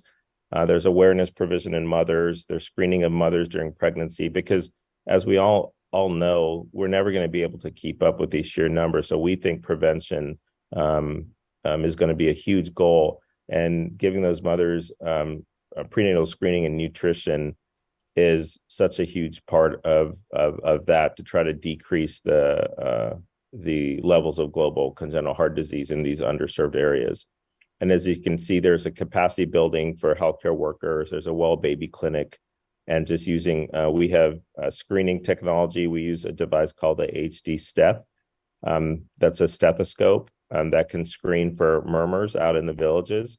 And those patients who are positive then are followed up with an echocardiogram. So that gives us a good way to easily screen mass numbers of children. So in the study, they talked to 516 stakeholders. You can see the numbers there. Most importantly, patients that are screened are about 484. So their definition of social impact. The social impact of any healthcare service needs to equally focus on all aspects of acceptability, availability, accessibility, and affordability of its health service delivery. Just an idea of what it costs, and this is in rupees, to get a heart surgery in India. And as you can see, those numbers are going to be extremely difficult, if not impossible, for your average citizen of India, especially those coming from the rural areas. And just the average cost of one of our heart surgeries, as deficiencies in all of those have become better, is about $2,500 per each heart surgery. Once again, they looked at professionals trained. There's been 183 medical professionals trained, 2 surgeons, nursing technicians. You can see the specialties down below, mostly pediatric cardiology, but as any kind of team unit, you can see anesthesia and cardiac surgery and public health also. So the typical wait times, our wait lists are getting longer and longer and longer, as you can imagine. But for the patients they talked about, you can see the schematic. The majority of them are between 1 and 3 months, but you can see there's been 7% that are over 3 years. So this is kind of the way of recovery for a single child that comes into the Sri Sathya Sai health system. When they come in, number one, you can see the entry of the gate by the patient. They come in, they get registered. There's a screening by the physician. The second level, they get an echocardiogram, and then they go on to be consultation with a cardiology team member. If needing surgery, they go for pre-surgery counseling. They go for inpatient registration, then they get their procedure, surgery or cath. After surgery, there's counseling for both the patients, if applicable and old enough, and also the parents on expectations, follow-up. They're discharged. Every single patient that comes through our system goes through a gift of life program where they get a certificate. And for us, that's just a reminder to them of what society has given them. And as you can imagine, a lot of these patients and also their families are so thankful. A lot of them don't want to leave because they see the compassion and love that they've gotten going through this. I mean, you can imagine the stories of people in villages somehow walking, riding a bike, whatever, to get to one of these centers, not even knowing how they're going to get back home. We think that's important because a lot of these families have actually come back to volunteer. They don't have any money, so the only way they can see to give back is to help out, and obviously, that's a big part of this. And then once they're discharged, there's follow-up calls, and then there's follow-up and reviews thereafter. There's centers across India that are small little clinics that can follow up some of these patients closer to the areas of where they live. So I'm going to kind of quickly go through the remainder of the slides. So the benefit of the community, obviously healthier children in the community increases the literacy levels because children can continue their education. reduces crime because the child is healthy and can be educated and get a job. It improves the local economy as a child becomes an earning member. And it really reduces the stress in the community. For the parents, obviously, they have a child that's thriving. They can keep their income for the rest of their families. They don't have to sell things off and get debt. They can provide basic needs for the rest of their family. And it obviously reduces the stress of the family unit.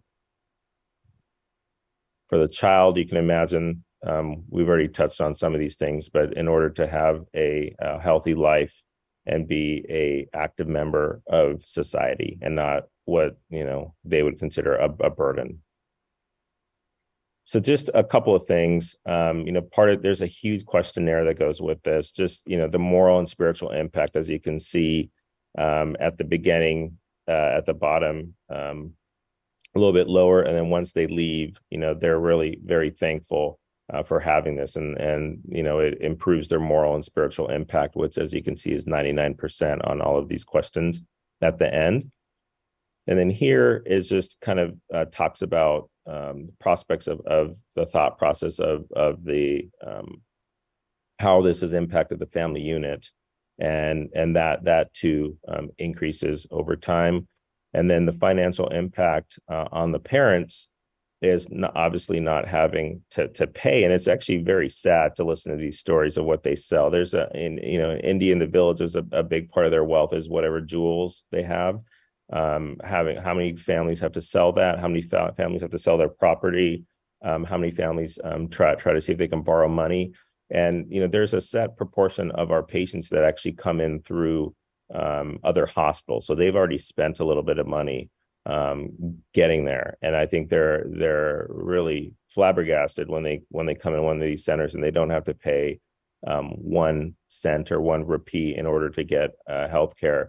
I think it means so much to them, because not only do they take care of the child, but they take care of the families that come with them too. They all get full meals, full lodging during this whole time.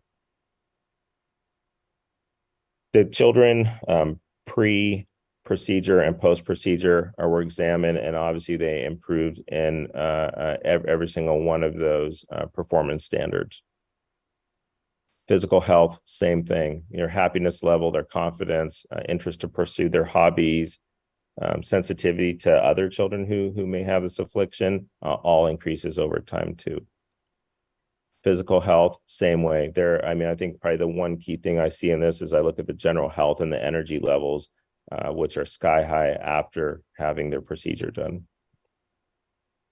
So in conclusion, and this is probably the most important slide of this whole part, is each operation conducted on a child at the Sri Sathya Sai Sanjeevani Hospital generates a societal value 16.2 times more than what was invested. So they go through this whole schematic on the present value, the total cost of what went into one of these children, and what society gains from them at the end. So I think, this number to me can be used by anyone on this call to see what impact we have on every single child from a societal value. I think this is kind of how we have to look at our thinking. This helps society as a whole. And when it helps society, you can't put a cost on that. You can't put a number on that, but we tried, and the number we got was what we put into it. We got 16.2 times more than what was invested.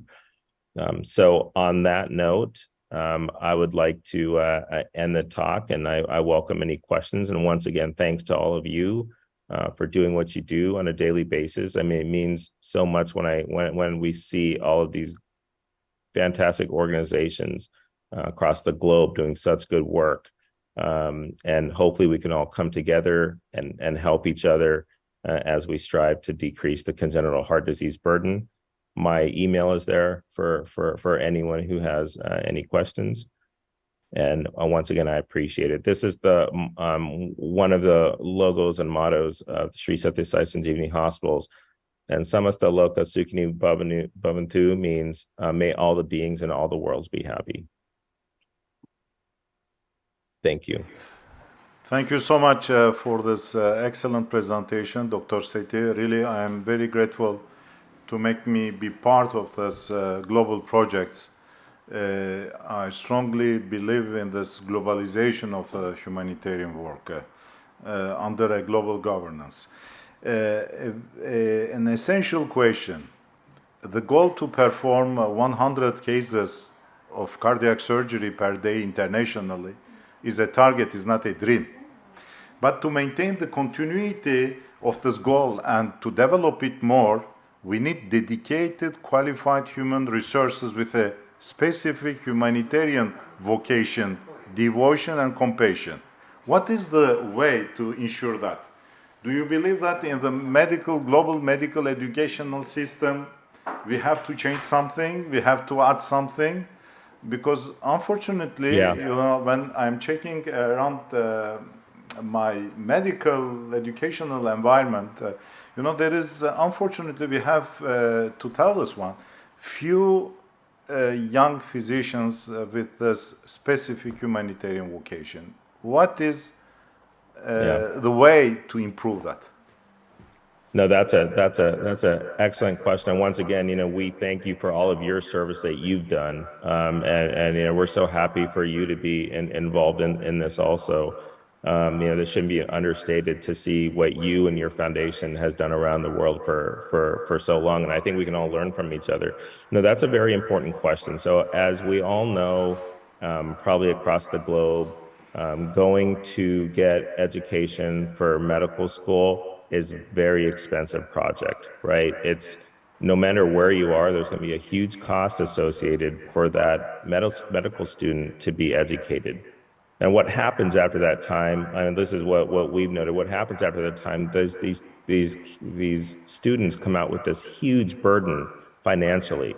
So then the thought process of, even if they went in saying, I want to, be a humanitarian, I want to help, in a lot of ways they can't do that. Because they have such a huge financial burden. So that causes them to go into the private sector, to specialize, and to do all of those things that, a lot of us did when we're training. And so that's part of, I think, the mission of this free global hospital, a free global medical school. Because when a child comes in and they're educated free of cost all the way through, they don't have those financial dictates at the end of their medical school saying, how am I going to pay this off? They don't have that. Putting them in the rural setting kind of helps cultivate all of those things. And because this is a global medical school where children from outside of India can also join if they meet all the requirements and the proper testing, those medical students then can go out to any one of these global hospitals to kind of help serve. And maybe that's the reason that they went to medical school in the first place. So that's I think one of the solutions we have, because I think with the cost of medical school today, it makes it very difficult for anybody to go out and serve humanitarily. And just so you know, I mean, our doctors in the Sanjeevani hospitals in India, I mean, they're all paid, obviously, but probably not to the levels that you see in the private sector. Thank you so much, Dr. Sethi. Nice to see you by this occasion. I hope our collaboration will continue. Thank you so much. Absolutely. Thank you so much. Thank you. Thank you. I am moving on to the next presenter, Dr. Chauveau Sylvain from Paris. And now I ask him as a title, the new role definition of NGOs. I believe we have a lot of things to learn from you, Dr. Chauveau.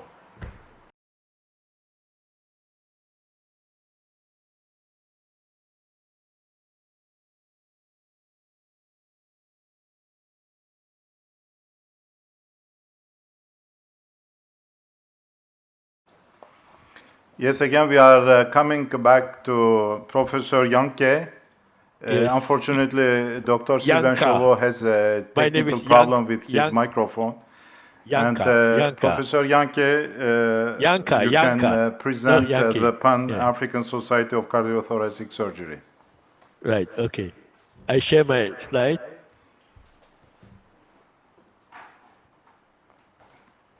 Oh.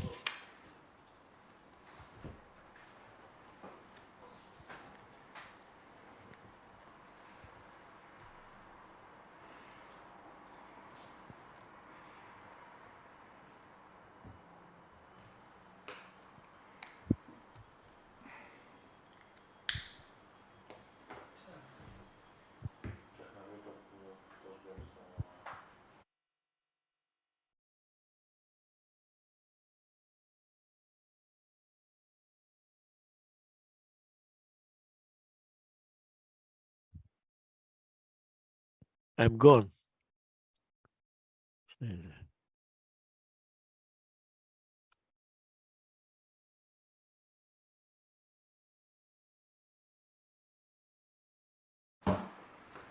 Right, but I don't see I don't see myself. I don't see the. Yeah. Okay. Now it's fine. Can I start now?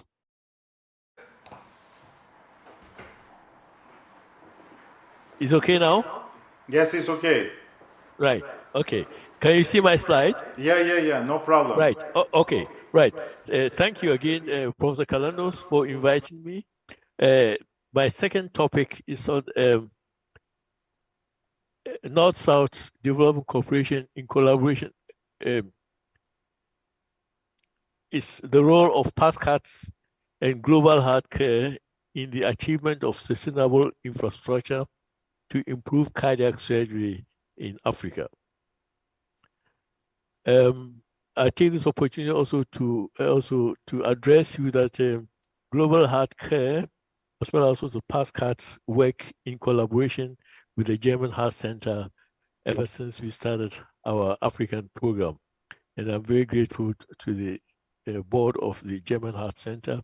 Of course, I was the co-founder of the German Heart Center, so I take this liberty to work with them to get African projects also going. As you can see from the slide, we have about 213 African heart centers, and sub-Saharan African alone, including South Africa, we have 86 heart centers.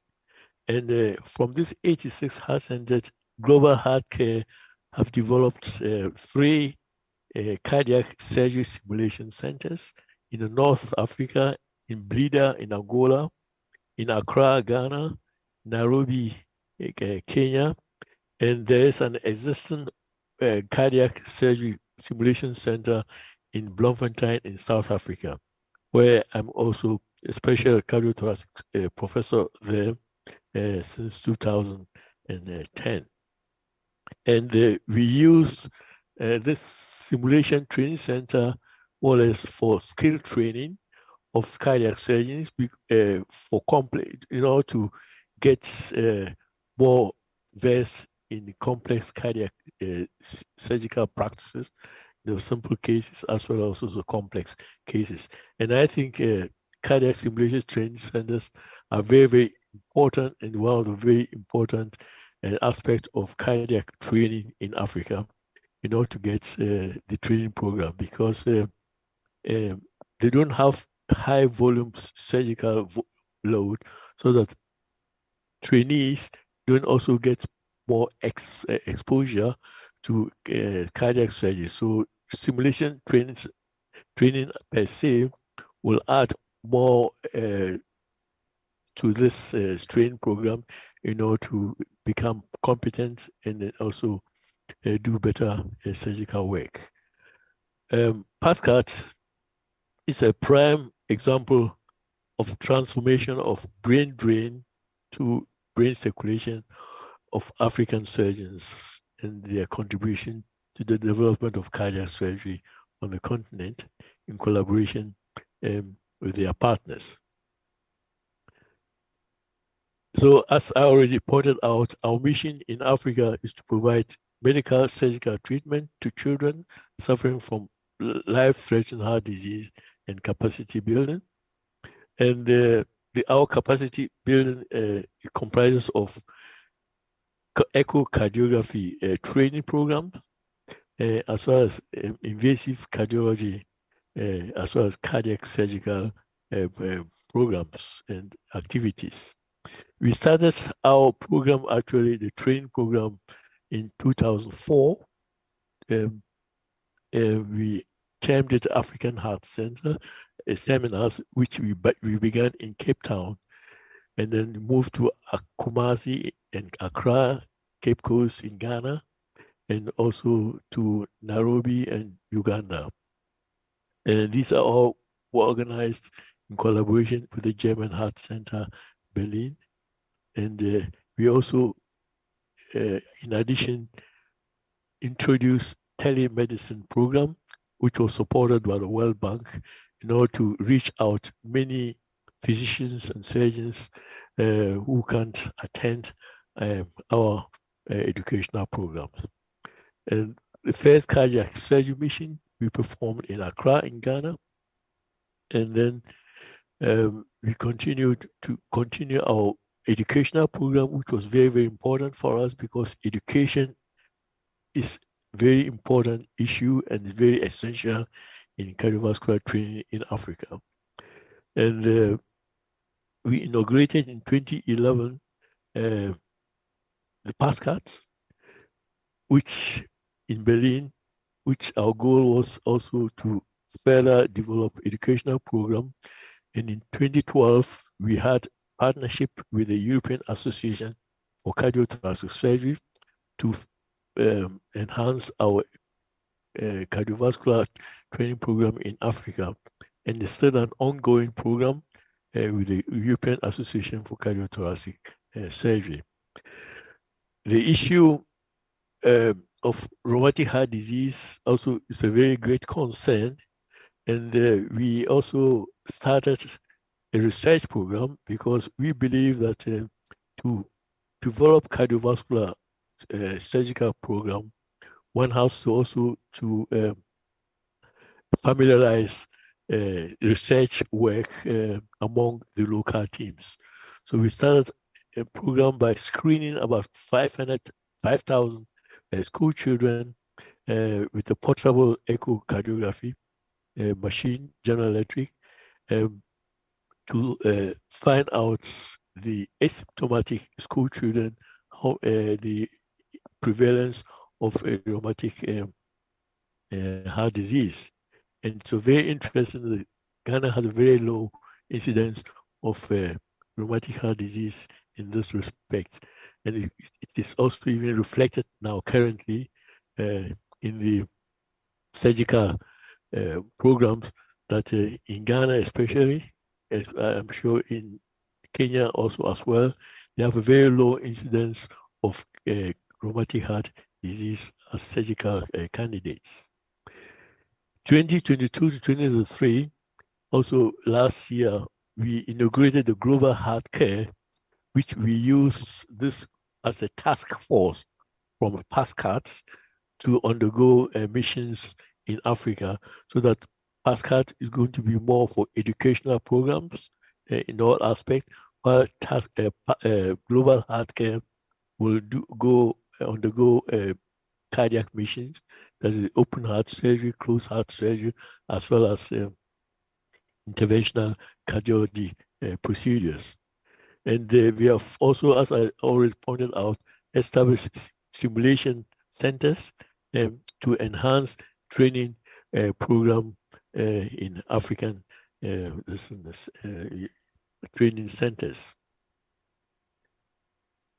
In order to have some idea and also insight of what is going on in all the African centers, we perform studies with a South American colleague called Dr. Mattia Martin, who's working at Leipzig Heart Center, in order to get more information about the cardiac surgical capacity and performance in South America compared to sub-Saharan Africa. We were able to get about 6 countries from Africa, from Cameroon, Ghana, Kenya, Mozambique, Namibia, Uganda. And then from South African countries, we had Argentina, Chile, Colombia, Uruguay. The 6 countries in Africa had a population of 193 million.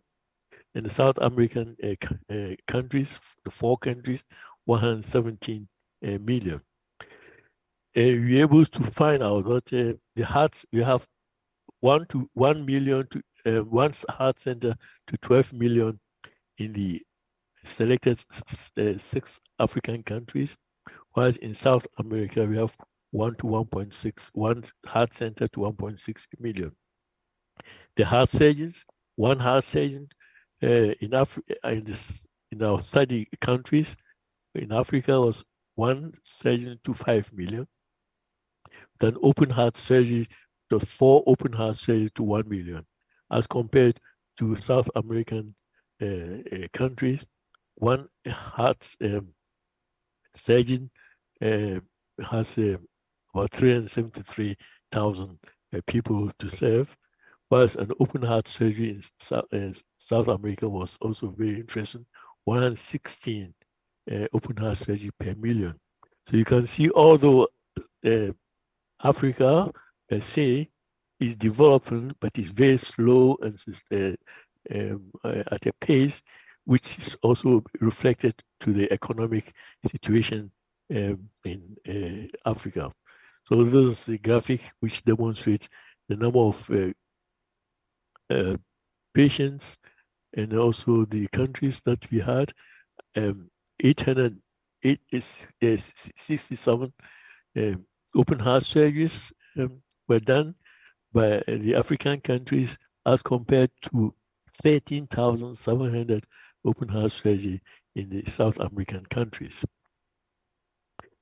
If you break down into congenital and also rheumatic heart disease, you can see that there are a lot of, out of the 867 open heart surgery, about 287 cases were congenital heart disease done in sub-Saharan Africa, ranging from 27 to 80 cases per center. The mortality rate was very low, it's about 4.2%, ranging from 3.6 to 15%. And if you take the rheumatic valve surgical procedure, they had about 4.5%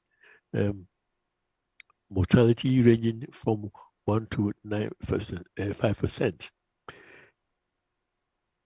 The cabbage surgery is more or less in a very low level, because cabbage surgery is not popular or not been established yet in Africa, and I'm sure it's going to be more popular as time goes on, and also diagnostics also become better, as well as also the population among the middle class, as well as also the upper class groups. The mortality of the cabbage result was 3.8%, which is quite acceptable, and it ranges from 1 to 9%. Can Africa afford WHO recommendation of the 400 open heart surgery per million? Even for the PASCAT recommendation, 40 open heart surgery per million. Well, there are some cutting edge solutions which we have to see and then consider and see how it can be implemented. As an effective health insurance models should be in place. Low budget cardiac surgery should be in place, as well as also high performance surgical skills should be in place in order to improve also the surgical volume. Development cardiac surgery in Africa also has many facets. There are so far about 3 models which are being practiced, more or less. One and second model is more popular. The first model is where you have a senior local experts or diaspora with full-time work to develop a cardiac program in Africa. Like, for example, we had in Ghana, as well as also in Kenya. And then the second model is where we have the fly-in safari missions. Yeah, they come and go, and this has been also a support to the development, but not a sustainable program. While the third model which almost not practiced yet. Formerly in the 70s and 80s were practiced where they employ expatriates to come to the center to develop the program. But this is not well established, but now focus more or less on local indigenous or diaspora to come with the support of the visiting teams to develop a program. So this is more or less a hybrid type of program, which I think is better than the previous models.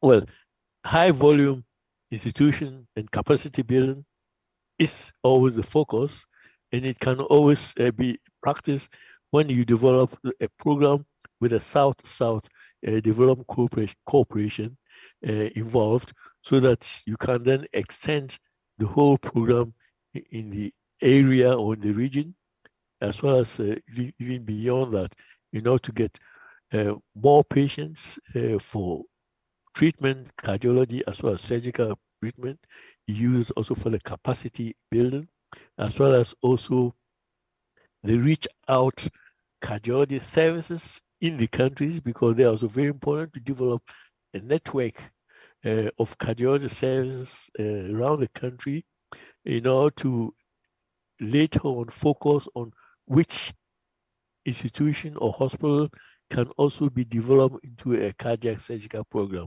Because as we see, in 2050, the population of Africa is going to double. So we have to also consider as a concept that reach out programs in the regions for cardiology service is very, very important issue, so that one day in 30 years time or 20 years time, 25 years time, a second or a third cardiac program, surgical program, can be developed in order to meet the need of the population.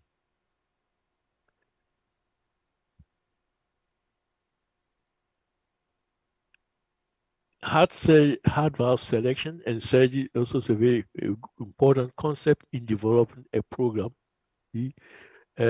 Usually, most of the centers start with a replacement of valves, and the challenge is now mechanical or biological.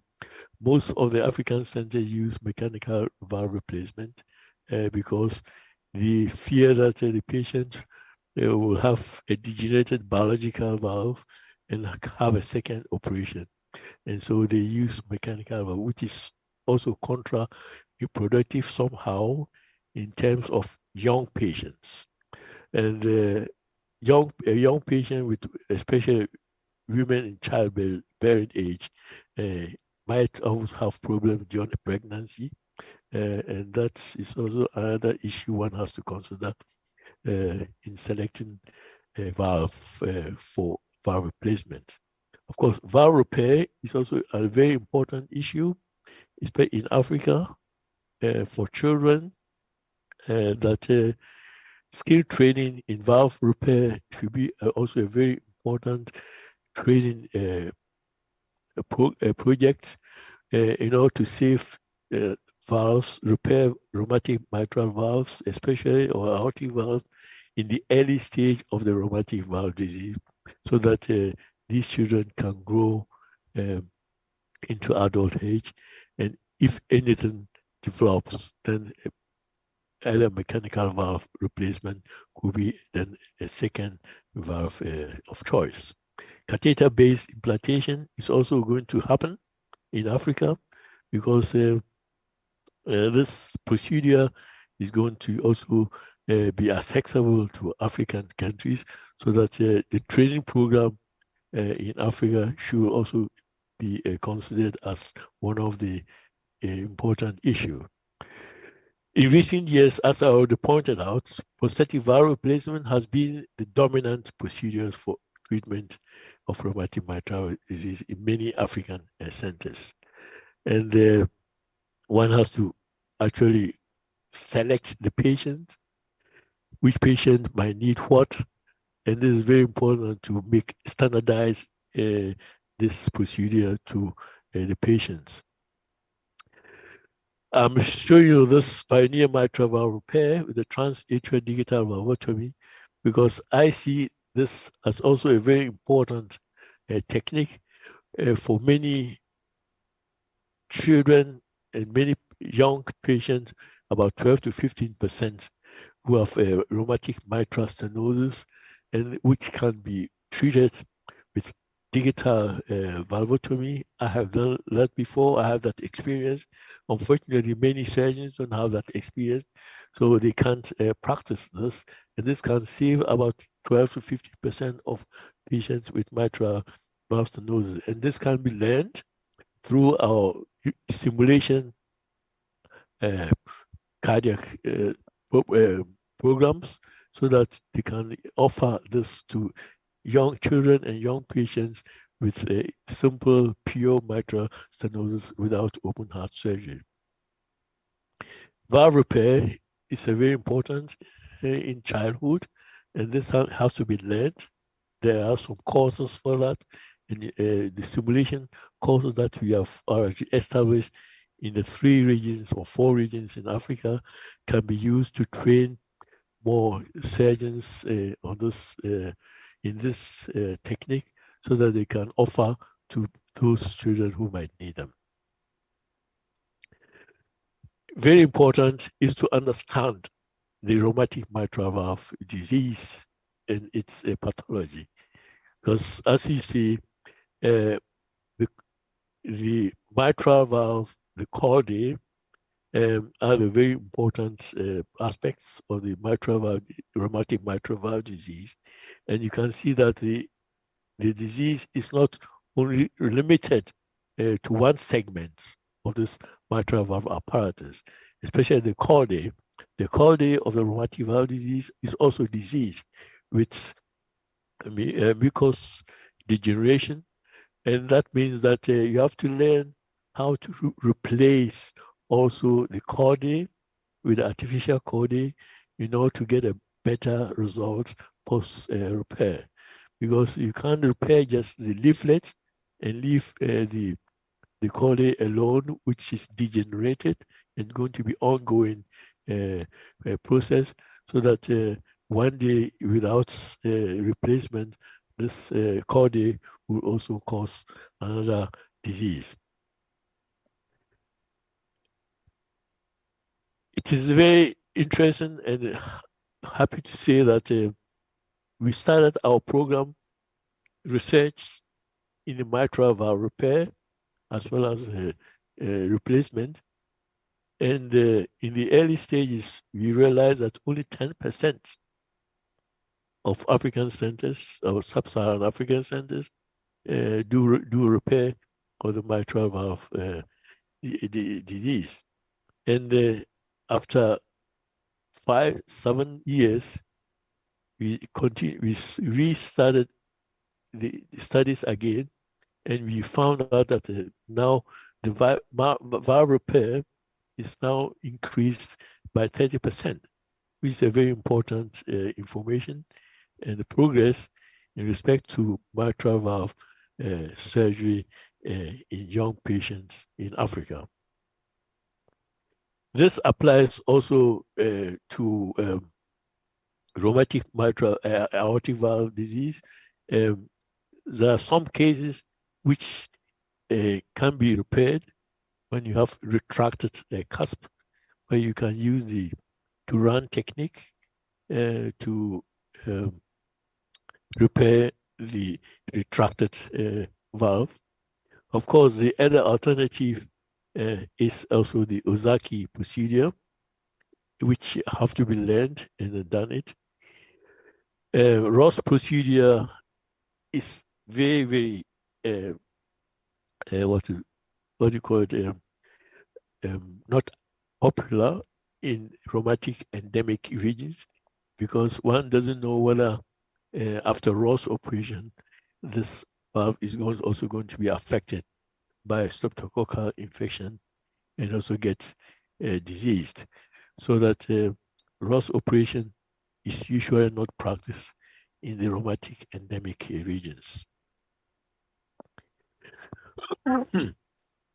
What I'm also interested in in initiating in Africa is the use of homograft valve surgery, because this can also help in many ways, not only in congenital uh, valve disease like reconstruction of the right ventricular outflow tract, but also can be used for endocarditis with abscess formation of the aortic root. So these are, I think, a very important aspects of a valvular surgery in Africa, and it needs, of course, a homograph bank, which I'm always prepared to support, because um, I established a homograph bank in Germany, also in Berlin, so that such an expertise can also be offered and provided to African centers interested in homographed valve surgery. Emerging ischemic cardiomyopathies in Africa is also an issue I've already pointed out, so that training program should be very, very intensified, so that young surgeons can be trained in microvascular surgery, anastomosis, anastomotic techniques, so that they will feel comfortable with tutorial guidance to do coronary artery surgery without any problem. Facing the challenges in rheumatic valve disease is also another issue which I would like to point out. This is a paradigm change in rheumatic heart surgery, because due to the intensive antibiotic prophylaxis in school children, you can see from the graph on the left side that the incidence or the prevalence of rheumatic valve disease in children is actually slowing down, coming to a very low level, whilst the late outcome of the rheumatic fever and the rheumatic valve disease will manifest in the 30th and the 50th and the 40th decades, so that we have to also prepare through this age lift to select patients with intermediate and high risk situation for either conventional, minimal invasive, or interventional hybrid procedures up to the TAVI. So this is also a challenge which is going to also be faced and then also be practiced in the future, in the next decade, so that we have to also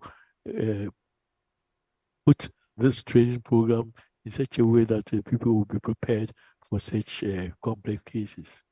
And this is the TAVI procedures that in the future will also be established in Africa.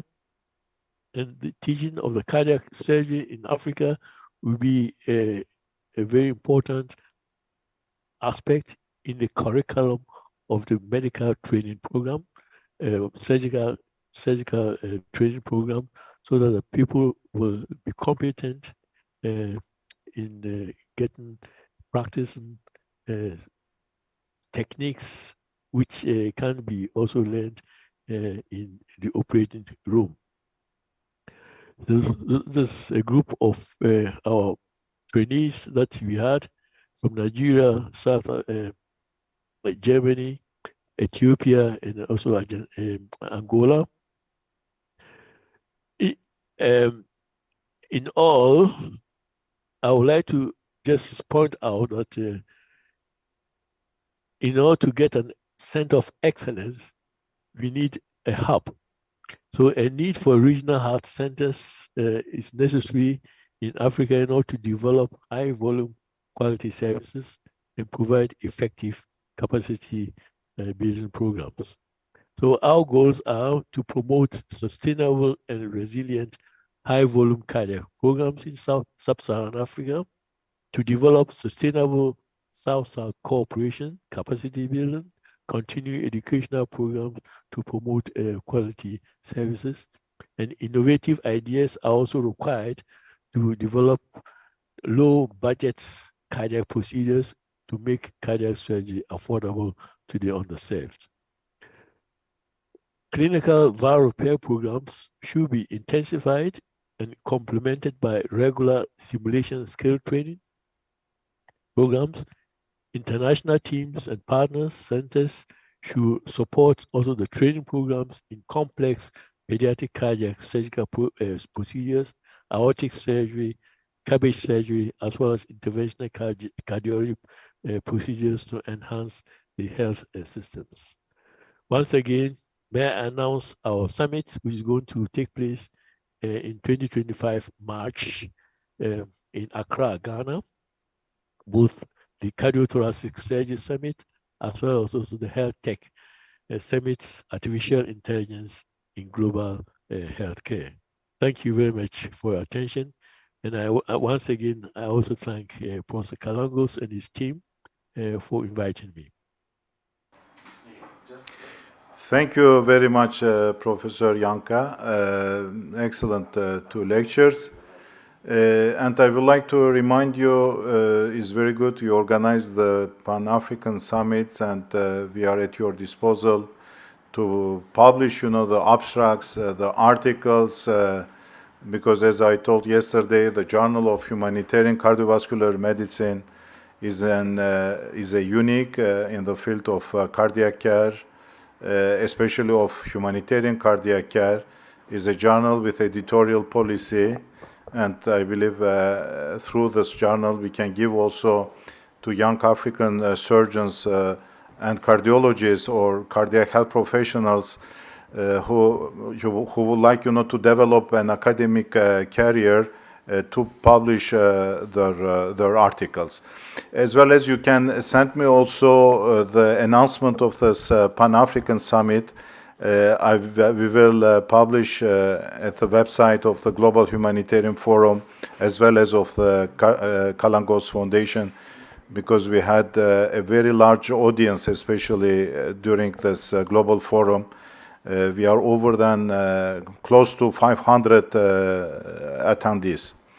Now, one question is very good to develop the North-South classical collaboration. And really, you achieved a lot of things. But there is also the South-South collaboration, and I am one of the strong believers of that. Especially in Africa, there is South Africa in a leading position. And I know, thanks to Professor Zila, because I had the occasion to visit him several times. He's really very active to promote the improvement of cardiac surgery in the whole continent, African continent. Which kind of projects do you have, especially with South Africa? I know that they are involved in the training of the young African surgeons. The other question is, do you have, especially with this Pan-African Society, an accreditation authority? Because I see, a lot of African surgeons in many European, American centers, even, in some centers in Asia, in East Europe, and doing, some 1 year, 2 years training periods, and then going back, and they don't have any accreditation. They are completely lost. They don't know how to be integrated into a program. How, do you help these people, and how, do you motivate them to continue in this way of training? Because really the impression when I am talking to them, they have the impression that there is nobody guiding them. And especially the Pan-African Society should be also should be also like an accreditation authority. Yes, it's a very, very important question. I've been trying to help many Africans who want to do training programs. Well, usually the training programs, or Africans go to India and South Africa for training programs. And this has been slowed down due to many issues, politically as well as of funding.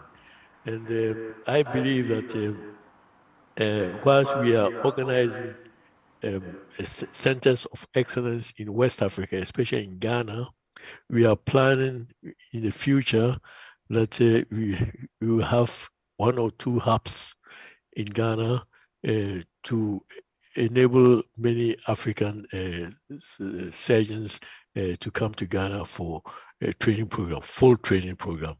Actually, this is also my vision and my dream.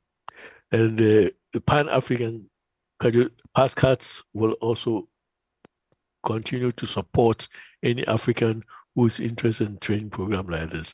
So anybody who's interested in such a program, if they contact you and they have problems, please let them contact me and I will solve part of their programs for them. In the issue of South Africa, it's also a very challenging issue. Apart from the political aspects, 80% of the South African physicians, surgeons, and so they are in a private practice. See, so that they can go out for missions as we do in Europe or United States. So they prefer the kind of patients even to come to them, or even the fellows also to come to them. And that's an issue that we have to also find a better solution, because I know a lot of South Africans. I've been dealing with them for the past 30 years. That's the problems that they have. They can't actually go out for missions. We don't have teams from South Africa who go for missions in Africa. See? And I'm telling you this because I don't know whether you are aware of that. These restrictions of their professional activities make them difficult for them to enter into such humanitarian services that we do from Europe or from the United States.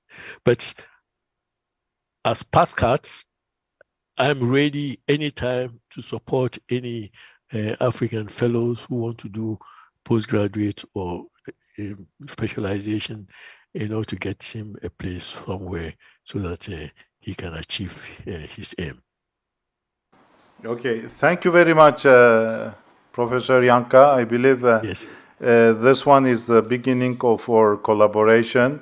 We will try, to get in touch with you. And especially you can be part of this global forums in the future. And please send me the announcements. I will try, to send, because our foundation is is member of the World Heart Federation, and I can also my assistant who is in charge of the global forums and Kalangos Foundation can also send this information of the Pan-African Society, because they have more than 15,000 members, the World Heart Federation. And thanks to our membership position, I can try to spread this information all over the members. Well, thank you very much. Thank you very much. I appreciate what you do. Thank you, Professor Yanka. Thank you. Now we will continue with the last speaker, I believe, who solved the technical problems, Sylvain Chauveau, who will present the new role definition of NGOs. Sylvain? Yes, I am. Do you hear me? Yes. Excellent. Yes. Okay. I apologize for the delay.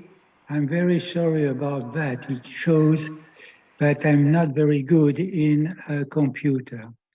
I am Sylvain Chauveau. I was General Secretary of Chaîne de l'Espoir, which is a non-governmental organization devoted to healthcare for children.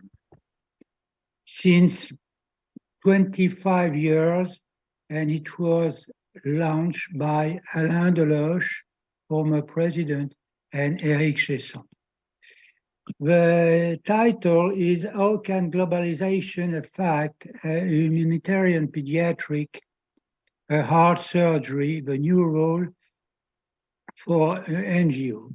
The problem here, one of the problems here is that it is very difficult to define globalization.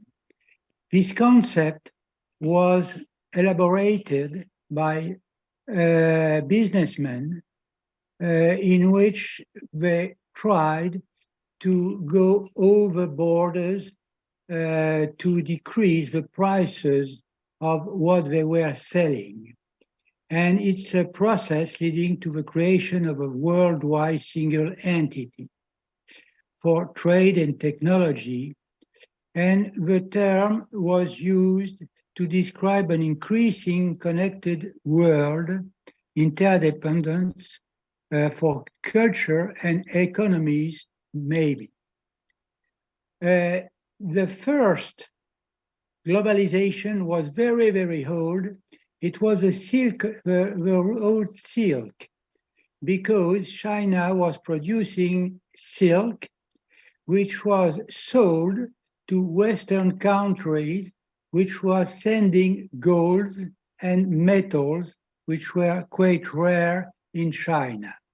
Very old, and it is globalization anyway. The creation of a Red Cross in the 19th century, done by Henri Dunant, a Swiss doctor, who was on a battlefield in Solferino. It was terrible, as all wars, even now. And he created an association in which many countries were participating for one war casualties. Albert Schweitzer, and it's a world of tropical medicine, tried to invite, he was done himself medicine in Africa, and he tried to invite people coming from Europe and then after to United States to work in Africa. And then at the present time, there are a lot of non-governmental organizations doing, let's say, charity medicine. The historical logistic we did many years ago was to detect the children for cardiac surgery. They were sent to France. Surgery was done there, and they were going back home. This system was okay for, let's say, 100 or more children per year. There are many discrepancies. One is it's not cheap. And the doctors who were referring the children were almost excluded from the system. So we changed our system, mode of thinking, and we are focusing on transfer of knowledge, human resources, equipment, and there are new approach that you heard just previously. How to do transfer of knowledge? Of course, there are academic lessons, foreign missions, teletransmission, fellowship residency, and new approaches. About academy, there is a postgraduate session for diploma in Afghanistan. It was before August 15, 2021. And it's the selection for these students or trainees are quite selective, and it is not based on a large basis training. What we have done, what you are doing, and what we are doing also, it's missions in hospitals that Chaîne de l'Espoir built. Historically, it was in Cambodia. In the future, it's in Iraq, in Sinjar. And there are some hospitals you can see we have built in Maputo, Mozambique, in Kabul, in Bamako, and in Dakar, and many others. In these missions, and you know as me that a group of surgeons, doctors, cardiologists, nurses, technicians are moving to a center which is equipped and doing operations and training, but it is only for 1, 2, or 3 weeks. And with this system, we extended a network from with people from France, Spain, England, and so on and so on and so on, to Ivory Coast, Burkina Faso, mainly Africa, and also in Afghanistan and Middle East, Iraq, and also in Jordania and Kurdistan. Okay, that's the missions. The goal is limited. The money spent is not limited, almost, but now we're also doing what we call echocardiography consultation in live. This is on the right side of the screen, a child in Phnom Penh, Cambodia, and in live, he has an echocardiography which is transmitted in Paris, and a specialist, here it's Daniel CD, is giving his advice. Advice for what? Operability or not, preparing the missions, and also to give advice for what to do or what not to do. And it is very useful, and we made a lot of connections with Africa, Phnom Penh, in Cambodia, in Kabul, and also in South Africa, as in Maputo. And this is the sites where we are doing this. The other advantage from a technical, not a technical point of view, but the human point of view, is to keep contacts with the cardiologist, with also some surgeons, and there is a link. Obviously, even if they are very far from us, it's a link that is better than an email or something like that. It's a live exam. We can move the probe of the echo in order to have better views.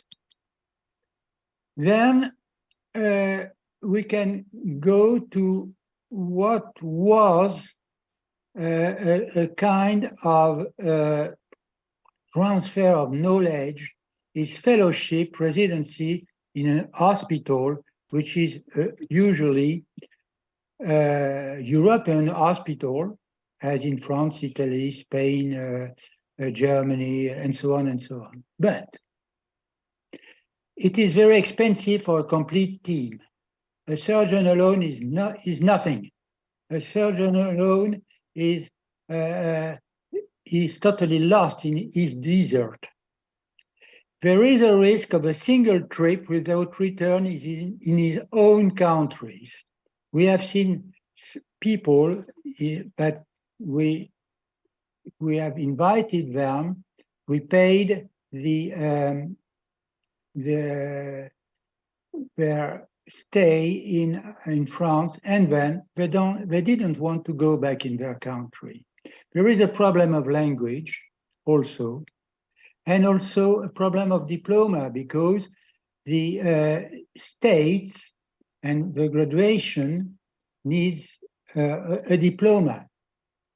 And it's very difficult to get it in only 1 year. It takes 2, 3, 4 years to get it.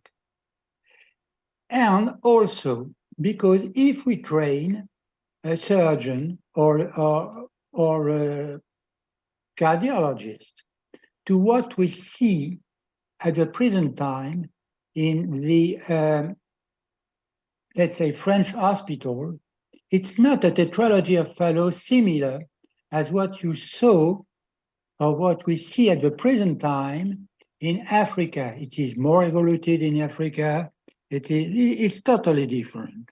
So if we train the surgeons to the approach of single ventricle in Europe, it is almost non-useful in Africa. And the last is that there is a restriction for visa. The administrative system makes that we are in an isolated island for academic. So we developed something which you heard previously. Long time ago, Alain Carpentier did a cardiac center in Vietnam. It was the first after the Vietnam War with the Americans. And this center developed a lot. And we had a problem with people from Mali in Bamako. Where to train them? To train them in France, it was impossible. To train them in England, it's impossible. There is a problem of language. In Maputo, it's difficult also for visa, airways. So we sent the team of Mali to Vietnam. And it was totally successful. You see here, the lady who is the head nurse at the present time in Bamako. And this is the team of radiology. And here you can also see Alain Deloche, the father, our father. But it appears that when we do that, the number of patients coming to France is reduced, extremely reduced. To Spain, it's also reduced. To Italy also. So the ultimate goal was south to south. What does it mean? It means that, for example, in Bamako, it's not in Bamako, it's in Senegal. The Como Foundation has a very beautiful hospital that we help for the building and also training. And also in Bamako, there is a Festock Center. Then the actions are in both ways. The surgical team of an African center are going to another African team, which is less evoluted or for pathologies they cannot do, and the surgical team, which is more skilled, are going to help their partners in another centers. And also the reverse for patients that cannot go to European countries, or we cannot operate it on by our own missions due to financial problems and now political problems. They are sent to African centers without any visa or restriction. The building and equipment we did are very beautiful. It's exactly the same as we have in Paris. with the equipment high standard. This is Kabul, and there are many others. And the techniques are exactly the same. This is mitral valve annulus. Of course, there are some discrepancies of culture. As in Afghanistan, you see this father, or it's not the grandfather, it's the father of this child, and also discussion with the mother is not so difficult, even under a burqa. So the concept of globalization, after preparing this speech, for me, it's not globalization. It's exchange, it's cooperation. But the people, the centers to who gave knowledge and a lot of money is receiving it, and it's very useful for them. What is our benefit? We can discuss about that. The benefit is regarding the question of Dr. Kalangos to Dr. Yanka. What is the benefit for a young surgeon to be involved in a humanitarian process? It's only a willing, and you can have to open mind after working in this field. So our goal now is to push to a positive increasing of level for trained centers. We want to build and to train centers which are able to train their own neighbors. And there is something which is not really sold, is the sustainability of which is finance dependent. And we are struggling every day, every minute, to have money to do this kind of programs. So the role of NGOs, going back to the questions, is to support of training centers for increasing the quality of surgery and the sustainability of the centers all over the world. Thank you for your attention. Thank you very much, Sylvain. Very nice presentation.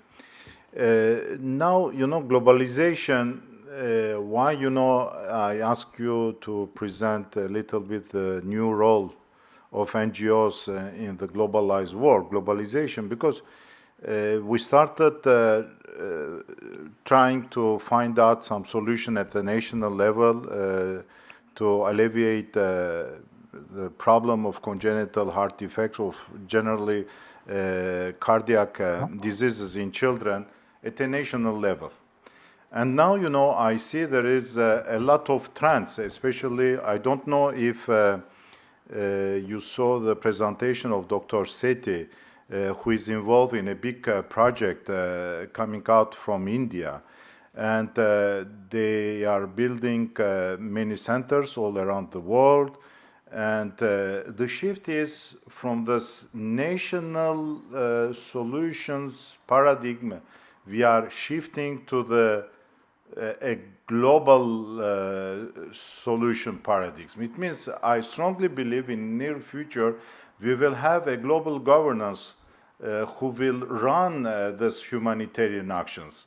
And this global governance will be in close collaboration with United Nations, with various international organizations, with different NGOs like Médecins Sans Frontières, because you cannot deny all these NGOs did the first steps, and you cannot neglect the role they played in the past.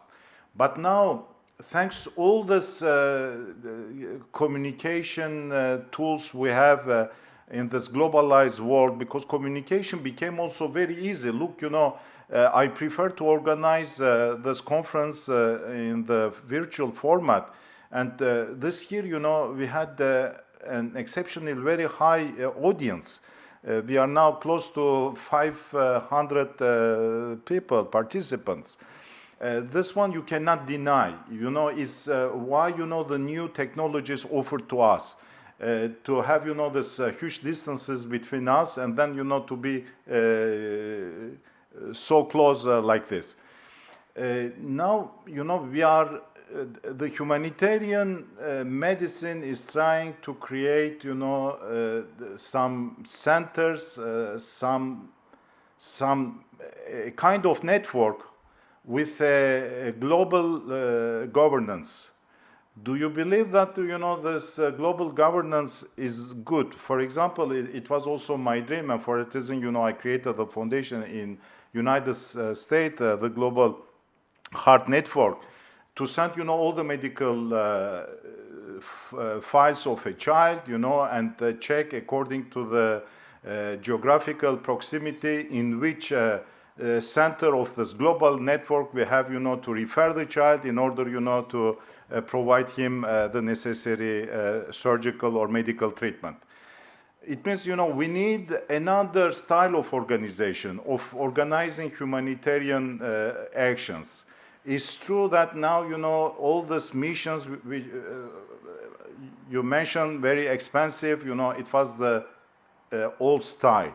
Now, there is people, institutions coming with funds, with money, and creating, like, in India, and they started creating also centers outside of India. For example, Fiji Islands. I was in Fiji Island. I was impressed by the work done. And there is sustainability, because in India they have also the medical schools, and they started teaching the humanitarian sensibility and training also this generation of young physicians with a specific humanitarian vocation to be involved in this global humanitarian network.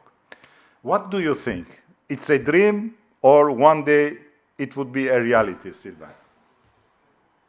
What I think is that the world in which we are is very complicated. And I spoke of this many years ago with Peter Zilla. And it's also a political problem, because why political? You see what happens now, today in Africa, in South Sahel.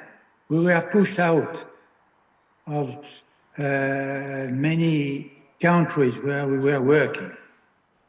And why political? Because it's a problem of money also. It's not only a problem of willing. You have people, as you are, as I am, very involved in this kind of activity, which is for others, not for me, for others. But for that, building an hospital, building an organization, we need to convince political people to take a part of a budget for global medicine. And what you say, we have done the first steps, which are now a little bit old-fashioned.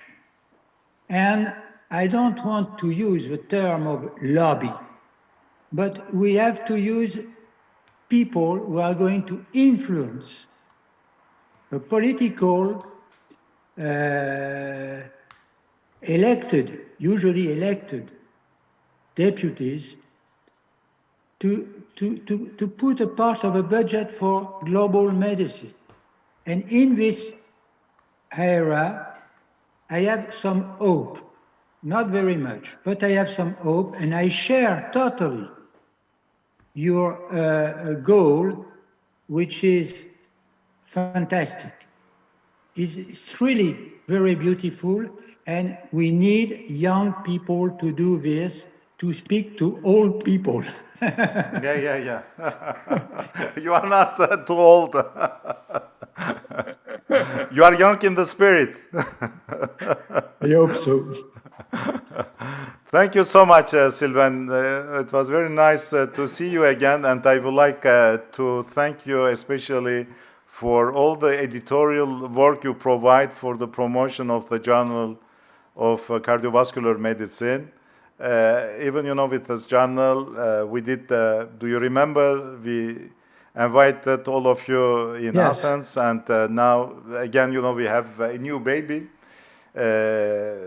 which is supposed to cover the needs regarding the academic vocation of some young colleagues in cardiology, cardiac surgery, and we started also on a regular basis receiving articles. You are as associate editor in the reviewers team, and I would like also to thank you from the bottom of my heart for all the work you provide for the promotion of this journal. Thank you so much, Sylvain. Thank you. Bye-bye, and thank you. Yes, I would like to close. May I make a comment? Yes? May I make a comment? I think I would suggest that you organize, Professor Kalandos, sort of a meeting of the NGOs, humanitarian NGOs, together and more or less draw a compact, like a compact with NGOs or alliance of the NGOs to develop this into the global humanitarian forum. And I will suggest that we can do this in 2025, March, which is in 18 months in Ghana. I can offer this a platform for our summit to get this global forum or alliance of NGOs, humanitarian NGOs together and then get some declaration. And we can also invite United Nations, WHO, and other leading organizations, which World Federation, Heart Federation, for example, so that we get MOU. Yes, if you would like, we can organize a joint Yes, meeting for Africa Yes, next yeah. year. I am very open. And then, Dr. Sethi mentioned that now we are developing a training center in Istanbul, because in Istanbul is at the center of the three continents, Europe, Africa, and Asia. And it's a big project. I started getting, some political approvals. And this center will function as an international accreditation office, because we started also some talks, some negotiations with the European Union authorities, especially with the Humanitarian Commission, in order to have this recognition. But first, we have to get a training center. And we will put also all the funds to train people.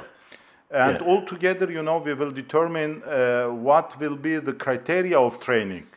Because I strongly believe the world is changing.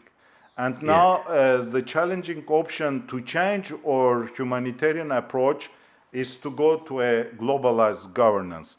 We have to work through a global network. Yes. In the training, in the surgical treatment, as well as in perceiving and conceiving things. Well, I think Africa or Ghana as a spot would be an ideal place to have this meeting, because it's all the humanitarian aspects are addressed to developing countries. Yeah. Right. You know what So we can do? We can organize a virtual congress. You let me know. You have my email address. Yes. We can, do a satellite meeting next year, or we have, the 15th Global Forum, Humanitarian Forum in 2025. And then, again, I have my team here. All the technicians are here. And we will give, we will focus more on Africa. Yeah, that's great. So we can have a forum and next year. I will provide you all the technical support. Yeah, we can, next year we can make a webinar or what you call a forum. Yes. Yes, and then we decide about the concepts and the ideas for the globalized Yeah. distance forum, and then we do an on-site meeting in Ghana. Yes, very good. Thank you. Okay. Thank you so Right. much, Right. Thank you. Professor Yanka. Thank you. Thank you. Right. Thank you. Thank you very much. Thank Very you. good. Thank you.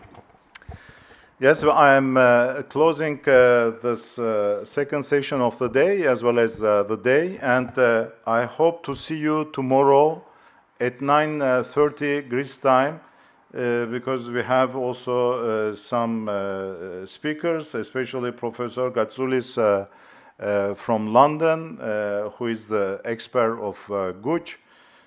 And then we will finish with the abstract session, and we will close this 14th Global Forum. Thank you so much again, and good evening.